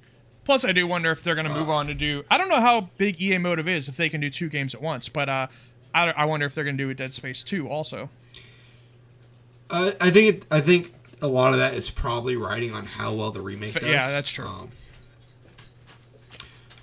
I would like to see a Dead Space 2 eventually, but I don't know. I enjoy that the EA Motive. Their games are great. Dead Space 2 is definitely something I love. So if they do a Dead Space 2 remake, I'll play it. Yeah, but as far as the Iron Man game goes, I think we all agree we want the flying from Anthem.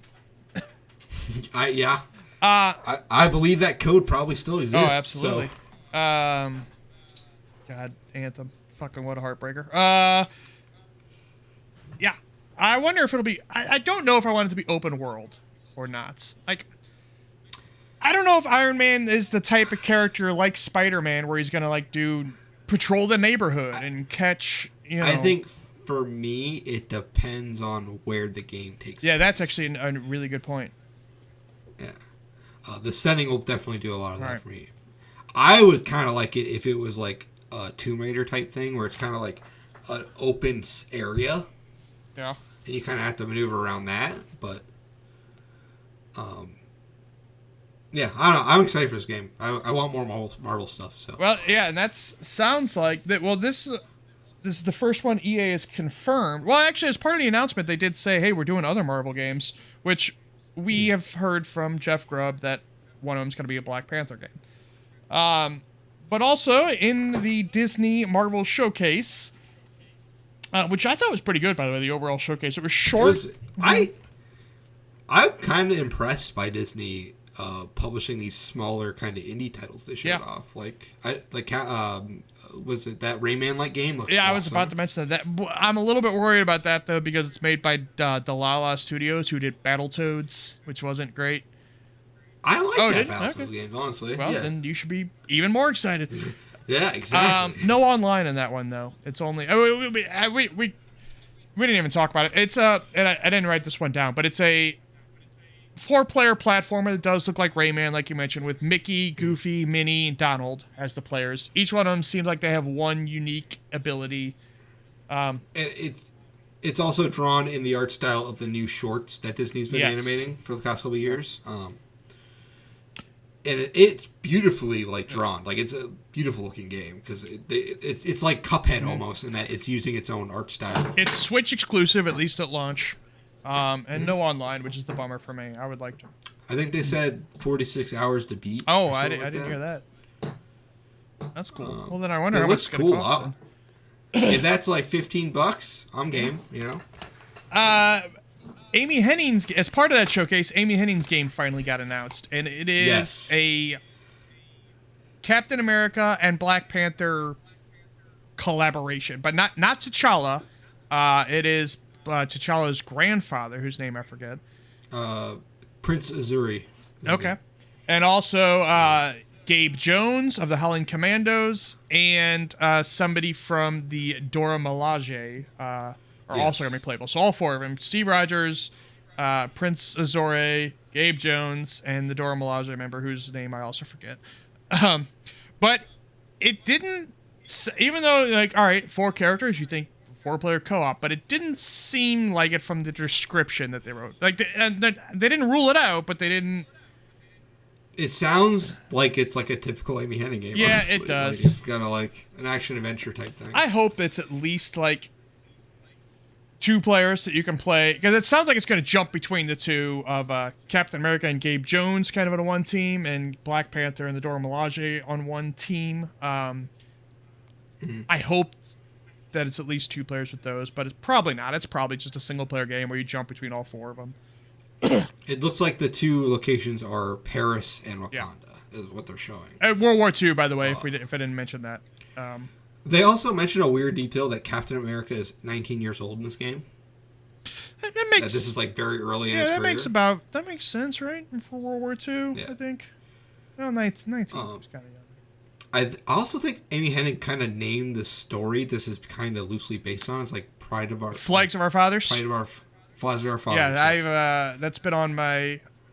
In Marvel Unlimited, that's been on my reading list for a long time.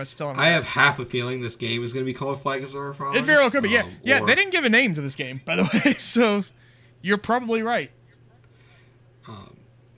Yeah, but, nothing's shown, but Amy Hennig's great, so at the very least, it's going to have awesome dialogue. Yeah. Let's jump over to the Ubisoft showcase. This was not such a great showcase overall, I felt. No. But 2 things to talk about here. Rayman is a DLC character, the final DLC character in Mario and Rabbids Sparks of Hope, which means he won't be out for quite a while because, hey, the game's not even out, and if he's going to be the final of 3 DLCs... Going to be quite a bit of time. So, who are the other 2, do you think? I don't think the other 2 have characters necessarily. I think they're... True. They're... it could be all theme stuff. What if one of them was Sam Fisher? Nice. Yeah, I think the other 2 will be new levels and shit. I don't think there'll be more characters. Yeah. I hope these characters make it to Cross-Defiant. Make it to what? Cross-Defiant. Oh, X-Defiant. Yeah. Forgot about that. Did that get canceled? I saw. I don't know. It sure seems like it is. I saw on Twitter that the Rabbids have voice acting now. Wait. The Rabbids talk in this game. No. They talk. There's clips. They talk. They have normal human voices too. It's very strange. I must find this. And there's like rabid lesbians, which is pretty cool. I saw, like, considering how it's like did I see that? really cool representation. But they talk. It's very strange. I must find this. That sounds insane. And then a large portion of their showcase was Assassin's Creed bullshit. You're an Assassin's Creed player, right? Yeah, I am. I play all of them. You should probably talk about this then, because I am so confused. All right, tell me this. What is Assassin's Creed Infinite, really? So, what it sounds like, and this is just based on, because they did a shit job. No, that's what I expected most of the thing to be about, and nope. So, Assassin's Creed, it's like Infinite or something, is supposed to be, the way I describe it is that it's your animus. So, I think it's a connective tissue between your games. So, I'm guessing it's going to be a hub, and these games that are coming out are going to be like essentially campaigns. Okay. And you can connect them to your animus, and it'll like give you content in your hub and stuff. They maybe like that. The more live service stuff is like you can buy costumes and stuff, or in the games you can buy weapons and like they do normally. They just have more of a connective tissue in the Infinite. Because they announced that alongside Hexe and Red, which seem to be the two things they're going to start with this thing. I know they had also mentioned at one point that they're going to start exploring multiplayer stuff again within Infinite. Which I'm actually excited for because I did like the Assassin's Creed multiplayer. I played a lot of that. The co-op in Unity or the more PvP stuff? The PvP stuff is what I played. The Unity co-op's not bad. It's just in Unity. That's the. Can you play through all of Unity in co-op, or is it like specific missions, or how does that work? I think you can. Okay. I'm not entirely sure. It's been. I haven't played that game since it came out, and I don't like it very much, to be honest with you. Well, all right. So Assassin's Creed Red is Samurai finally. Mm-hmm. Something they said they wouldn't do, and now they're doing. I didn't know they said they wouldn't do. I thought they were just like, maybe someday. So, I think around the time of Assassin's Creed 3, or it was around the time they were making all those weird statements about how like women, we can't animate women. It's really hard. Jesus Christ. But like they said they couldn't do Russia, like ancient Russia or ancient Japan, because they don't have things you can climb on because of the parkour stuff. Like, the architecture does not work well for parkour. Which I think is bullshit, first of all. Because in 3, you can climb trees and stuff, and it works out great. As much as people don't like that game, I think the parkour is fine in that game. I don't know. It's very weird. It's a weird company. And Hexe is, like, it's not the Salem witch trials, but it's witch... It seems to be something with a cult. Okay. Some sort of witch trial, I think. So that one is, I'm looking at this now. Hexe is from Ubisoft Montreal, who did Valhalla. And Red is from Ubisoft Quebec, who did Odyssey.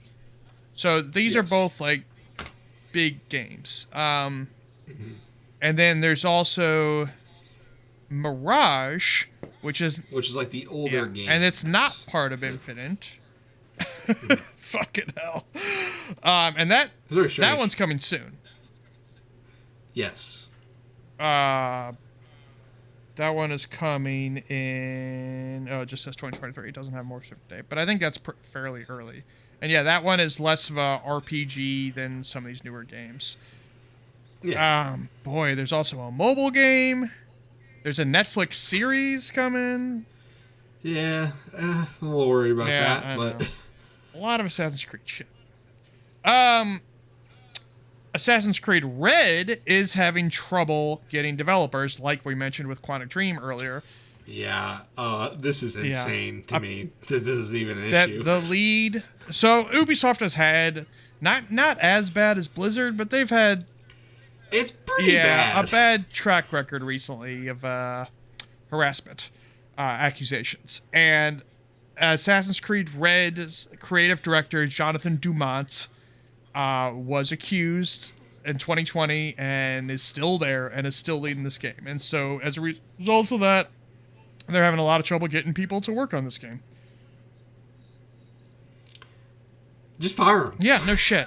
Like, just get rid of him. What are we doing? Like, fucking... Blizzard got rid of a lot of people who have been shitty, and Ubisoft seems like they're just not willing to do it. If it's to the point where people won't work for you, I think you should fire them. Yeah, you're a detriment to the company at that point. Yeah, like even if you're like a weird creep who's like, I'm gonna protect him because that's what we do. Like, it's not worth it. Right. So that could be a while. Assassin's Creed. I wonder then if, I mean, depending on how bad it is, maybe Hexay will end up coming first. Who knows? But yeah, this whole just the structure of Infinite is still so weird to me. Like I think we talked about on this show kind of when they said, "Hey, we're going to do live service Assassin's Creed." Like that could work, but like just the way they're the connection. They need to explain. Yeah, it better. The connection of these seems so loose. Like I think the idea of connecting the games is smart. I think it's a good idea. I just want to know how. Right. Like, it seems like almost they are not willing to say they're connected. They're just like, oh, there's a hub. Like, what is it fucking... Is it PlayStation Home? Or we just walk into games or what? I'm worried there's a bunch of NFT shit that we have not seen yet, and that's why they're not saying anything. I didn't even think of that, but... Well, I know their NFT shit with Ghost Recon fell flat on its face. It's like they sold like $40 worth of quartz or something insane like that. Well, I gotta run to the bathroom. How about this Call of Duty Next events? Do you have that pulled up? I did not watch this, so all I know is the beta happened. Okay, do you have the link pulled up? Well, forget about it. They did a Call of Duty event where they showed off a bunch of shit. I actually didn't watch it either, but... So you know what? Let's just skip it. There was a beta. That's cool. Modern Warfare 2 is coming, and Warzone 2.0 is coming like a month after that. Pretty cool. Yeah. I also didn't watch it because I'm not a Call of Duty guy. But there you go. That happened. Let's go on to the Nintendo Direct, I guess. I have a couple things listed here, but you let me know also if there's anything else that I don't have listed here that you want to talk about. GoldenEye finally got announced, but not the way we thought. It's not that Xbox 360 remaster that got leaked out.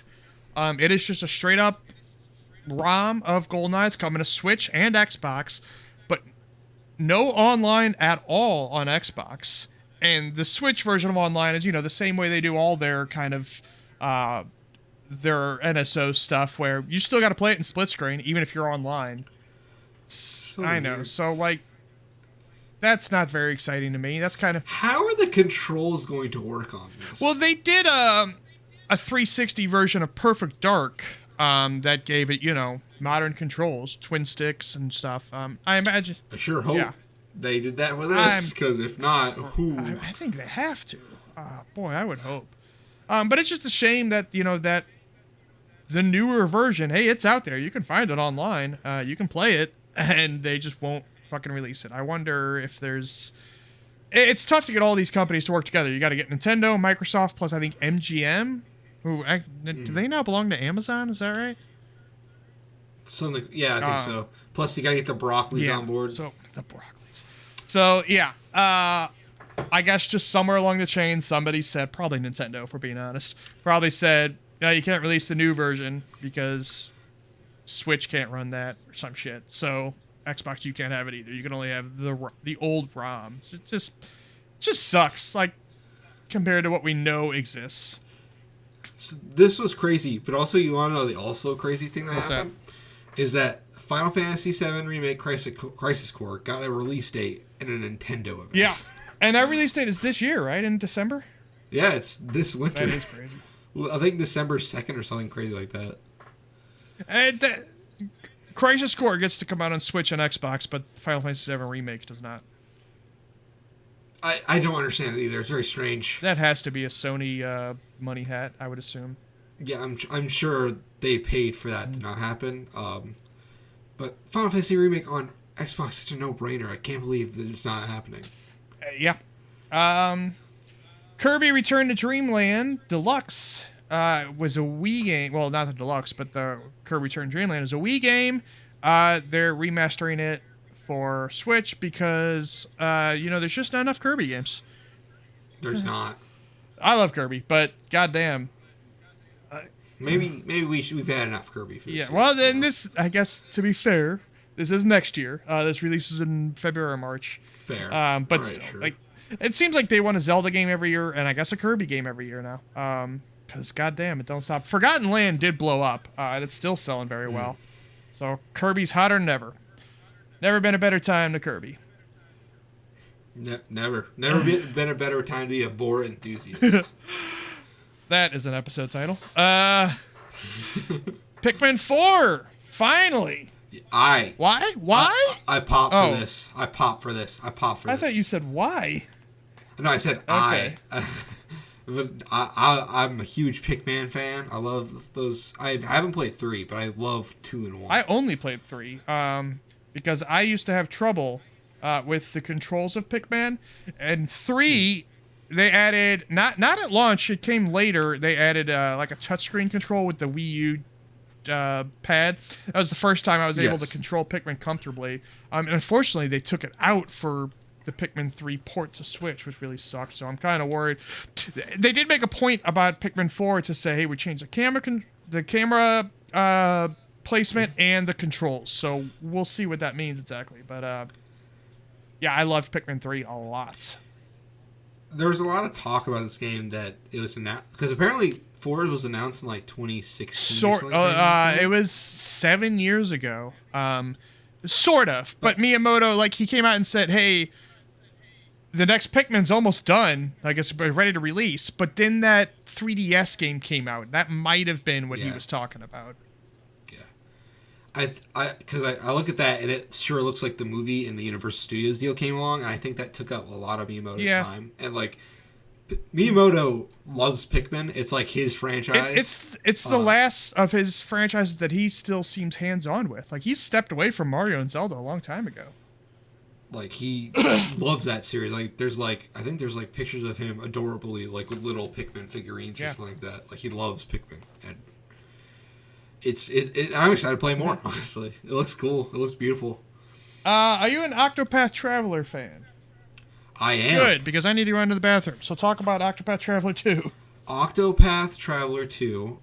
Well, first of all, to be clear, it leaked about a couple of hours before the event. Apparently, it went up on like a Steam page or something like that. But yeah, Octopath Traveler 2 is happening. I love Octopath Traveler, the first one. That studio makes brilliant JRPGs. I haven't played Triangle Strategy, but on Comic Club, Frank has talked about Triangle Strategy a lot, and it's really interesting sounding. So I'm hoping I can borrow it for next time he comes over. But this game looks great. They got a lot of cool, interesting new characters. It looks beautiful. The art style looks gorgeous still. I'm hoping it's as good as the first one. That first game is very good. I love it a lot. And I highly recommend it to people who like JRPGs because it is a very well put together like Final Fantasy clone, I'd say. Like, it is just very well done. I love that game. I honestly, it makes me want to play the first one again. But I'm excited for Octopath Traveler 2. It looks great, gorgeous. I'm sure it's going to play the same. I don't really care about gameplay. Just knowing it's there is enough. They did say they're going to try to do a better job of connecting the stories at the end, which I've heard was a complaint about the first one. Yeah, the first one's a little weird with that stuff. I vaguely remember not enjoying how it all wrapped up. But I love that game. I'm still, like, all criticisms aside, that game is great. Great JRPG. Are you worried about oversaturation on the HD 2D art style? We're getting a lot of it now. If it looks like Octopath Traveler, no. There was both those, Octopath Traveler and Octopath Traveler 2. There was Live Alive, Triangle Strategy. I think Dragon Quest 3 Remake is going to be in that art style. It kind of has that. Yeah. So, as long as it... I mean, it is gorgeous. I agree. I think it's just the style of the time. I think it'll go away eventually. Well, that's my concern. I don't get... My problem is I don't get tired of it. Yeah. So I'm not the person to ask about this. I worry... I don't want it to go away, and I feel like if they burn it out... Like, if they were to take more... Yeah. If they were to have fewer releases in it, then it might not. And hey, I agree. I think it looks really great. And I actually haven't played any of those games because JRPGs aren't normally my thing. I'm curious about... I would like to maybe try Triangle Strategy because I like tactics games. But there's a lot of tactics games out there right now. Anyway. Yeah, Octopath Traveler. The highlight for me, speaking of tactics games, of the whole Direct was Fire Emblem Engage. Oh, this made me happy. I kind of got really excited when I saw Marth, because, like, I love Marth. He's one of my favorite, like, Nintendo characters. This game looks awesome. It does. I got a little bit worried when I saw Marth. Not because of Marth necessarily, but I don't want this to become kind of a best of previous Fire Emblems. I want it to be its own thing. I feel like it will be, though. I'm not too worried about that. It did right at the beginning of the direct, or at the trailer, that was a concern. But then they started to show, hey, they're almost like spirits or whatever, just kind of assisting their characters, the new characters. So I'm sure that'll be fine. It's cool. The main character's design is getting a lot of criticism. The blue and red hair. He looks a little anime. Like, he looks like the. He definitely looks anime for sure, but I don't think he looks bad, or she. I'll probably play as. I usually play as females in Fire Emblem. Yeah, he doesn't look awful. Yeah, I don't mind him at all. And I do think Engage means they're going to kind of bring back marriage, which I guess they haven't done since Fates. Yeah. They didn't do it in Three Houses. They definitely did. Bring it back. It was a huge part of Awakening, a massive part. And then in Fates, I didn't finish Fates, so I don't remember. In Awakening, it was almost fetishistic. Yeah. It felt like someone was getting into it. I love that fucking game. I mean, that's the game. That was the first Fire Emblem I played. And I think a lot of people were like that. I know people who don't like Fire Emblem, but I'm always like, but it's so good. Yeah, it really is. Well, it gets... I think a lot of people don't like it because of how much representation it gets in Smash Brothers. But and I do agree that so many of the Smash Brothers characters are semi-clones of Marth. I wish more of them were unique. But fucking... Byleth is one of my favorite characters in Smash Brothers. Corrin is great. Ike is great. The characters themselves are great. Just so many of them are Marth clones or semi-clones. Ike is my main in Smash Brothers. That's how much I love. Is he Chrom? And I when Ultimate first came out, Chrom and Lucina were two of my guys. And then Byleth is now one of my mains. Byleth and Terry are my mains in Smash Brothers now. Byleth is amazing. Great character. And they ended with Zelda. Have you heard of Zelda? Yeah. You hear this thing? It's called Zelda. Kids love it. Tears of the Kingdom. I actually did try watching this trailer. Wow.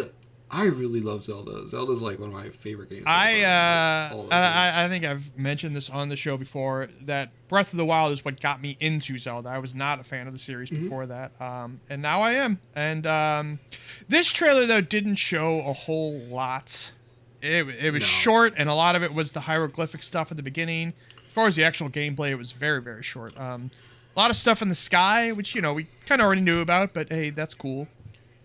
It really feels like they're trying to mystify the game a little bit, yeah, because I don't think we're gonna get in-depth gameplay for this thing anytime soon. I think you're right. And they put a date on it. It's May something. I should have wrote that down, but May something. May 12th. I think it's May 12th. It's my Facebook header right now. Oh, Jesus Christ. It is 5/12/2023 is when it comes out. So that's probably going to be the biggest game next year, I would imagine. There you go. Tears of the Kingdom. Not tears, tears. There was some confusion about that from me. We'll all be crying tears. Yeah, what do you think that means? Does Zelda die? Does Zelda die? I don't know. Maybe. I don't know. Honestly, it could just be like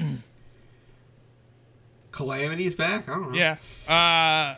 Well, we did see in that very, very first reveal trailer for this, like, Ganon's body coming back alive. We should mention, by the way, this Nintendo Direct was not live streamed in the UK. It was, like, put up an hour later, and we didn't really know why. Now I imagine this subtitle, Tears of the Kingdom, is why. Yeah. Just great timing. Zelda killed the queen. Just absurd bullshit. Like, how does putting it up an hour later do anything? Oh, it's stupid. Well, the queen was not a Zelda fan. I guess not. She really hated Skyward Sword. Well, the State of Play didn't get delayed, so I guess she was a Sony pony. I don't know. She was a Sony pony. She loved Sony. But yeah, the State of Play did happen the same day. Oh. There was quite a lot. It was. I like this thing a whole lot. Yeah. This was like, I went in this with extremely low expectations. Extremely low. State of Plays are so up and down. They're weird, and this was a solid one. And usually when Sony does, they call them PlayStation showcases when it's going to be their E3 equivalent, their once a year big ass show, and this was not that. So I think you were right to have low expectations, but they surprised me here. They did. Yakuza Ishin, or Like a Dragon Ishin. Yeah, sorry, and actually, Yakuza is I didn't dead. mention the other. I didn't put on this, but RGG Summit. Yeah, also. Whatever. We'll just talk about it. I don't have to write it down. But yeah, Like a Dragon Ishin it's a remake of a PS3 game, which I don't think ever came to America, right? It didn't, because they were worried that Japanese history might be a little too difficult to translate to America. And then Ghost of Tsushima happened, and they were like, fuck yeah, let's do it. Let's do it. They'll buy it. I wonder if it's a similar story with Assassin's Creed Red. And actually, this other game, Rise of the Ronin, and Wulong. We're getting a lot of that shit now, which is good. I like that setting. I'm all for it. Yeah, it's an interesting setting. There's not a lot of ground there. So yeah, it's a samurai game in the, was it 1700s? Is that right? It's Industrial Revolution of Japan, I think is what it was called. And it does take the Yakuza characters and cast them in those roles. It's a weird premise, but it seems like a really damn cool one. Yeah. Now, is this one? I was a little confused because there was quite a few Like a Dragon games announced, which we'll get to those other ones in a second here. But is this one turn-based combat or is this one not? No, this one is like the older games. So there was an amusing quote by, I guess, one of the leads of Yakuza, where he's like, I would make a Yakuza party game if the story demanded it. And I was like, I love this guy. He's the best. And even though this was at the State of Play, this is not PlayStation exclusive. This is also coming to Xbox and PC. Yes. They also announced, and I didn't write these down, but I'm just going off memory here, Like a Dragon Gaiden, which... The man who erased his name. Get it? It's what? So it's called Like a Dragon Gaiden, but there's a longer title for it, where it's the man who erased his name from time, or something like that. And this one is about Kiryu, with what he was up to during the Ichiban Yakuza Like a Dragon game.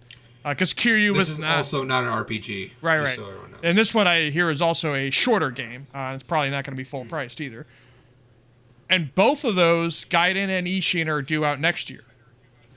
Mm-hmm. And then finally they announced Like a Dragon 8 also, which is going to be, that one is turn-based. And that is both Kiryu and Ichiban together at last. With Kiryu's new haircut that I absolutely love.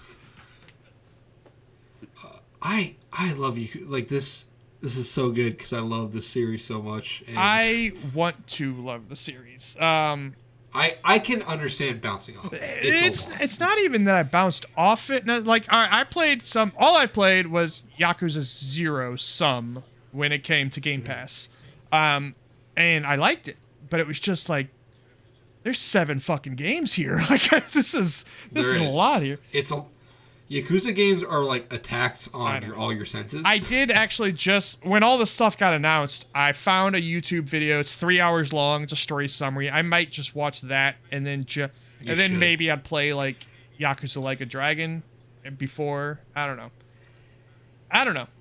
I like that Kiryu's back for this because 6. I love 6. 6 is a great game, but it's not a very good ending for Kiryu. Okay. And I feel like this is them being like, okay, we're just gonna write that wrong. He's gonna be an 8.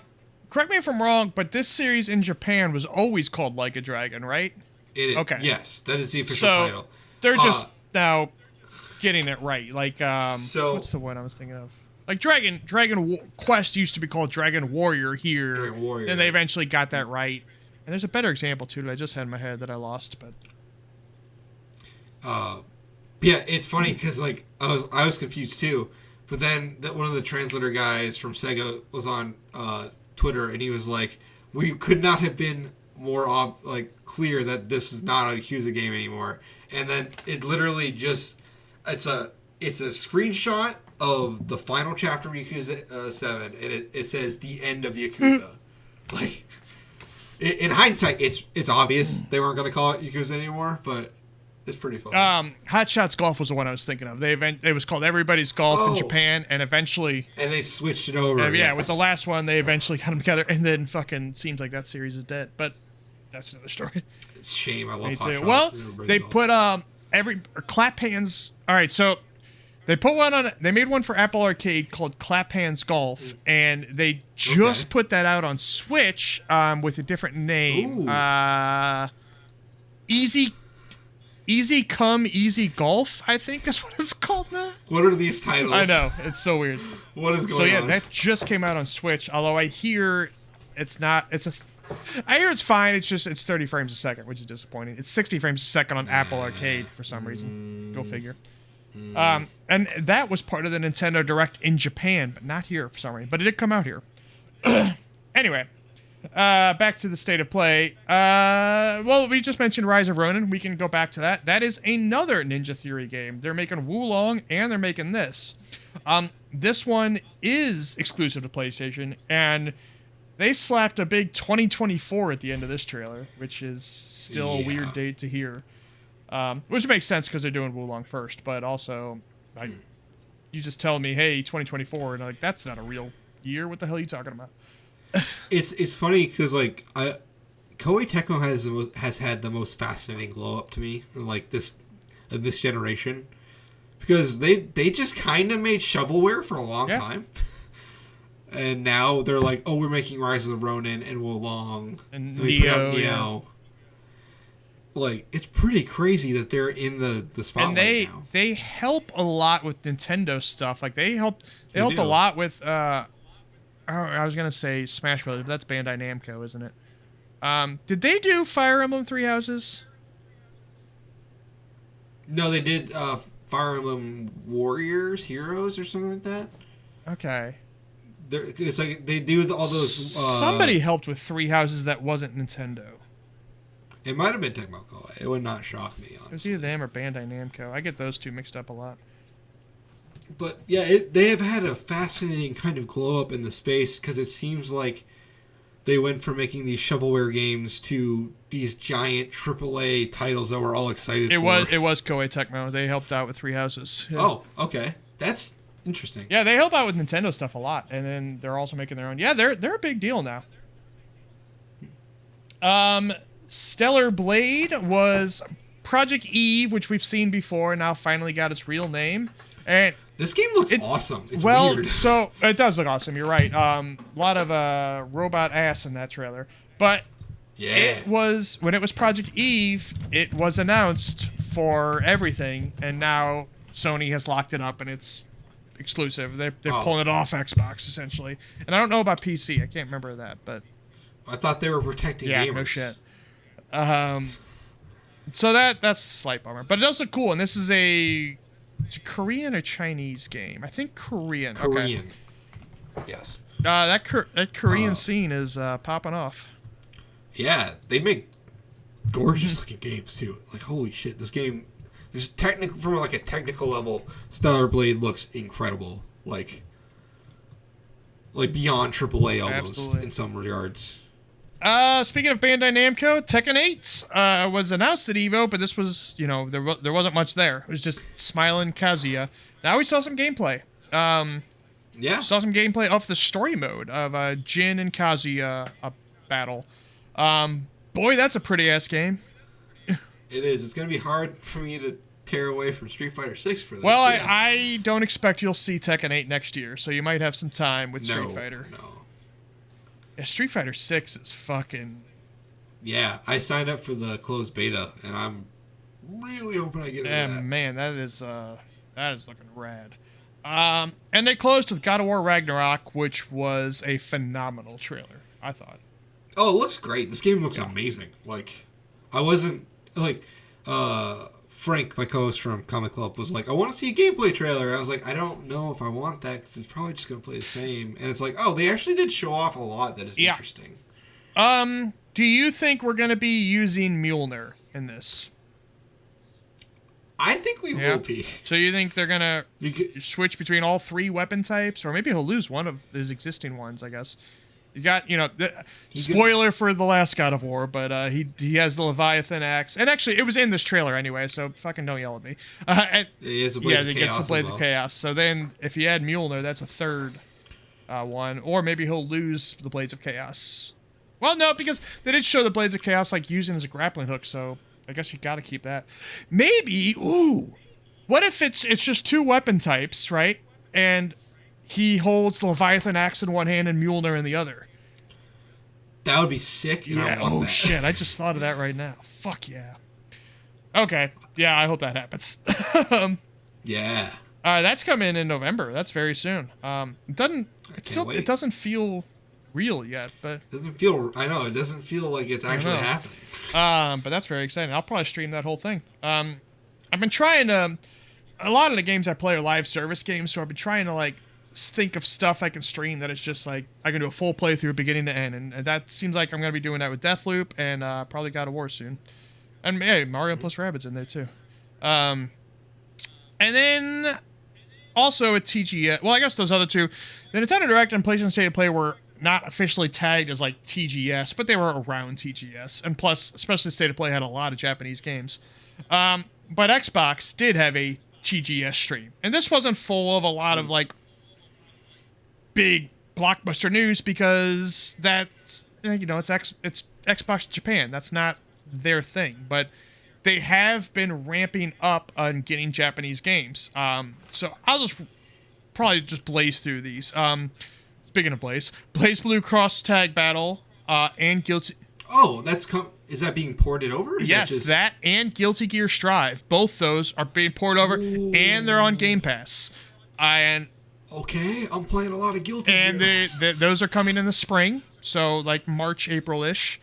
Ni no Kuni 1 Remastered was...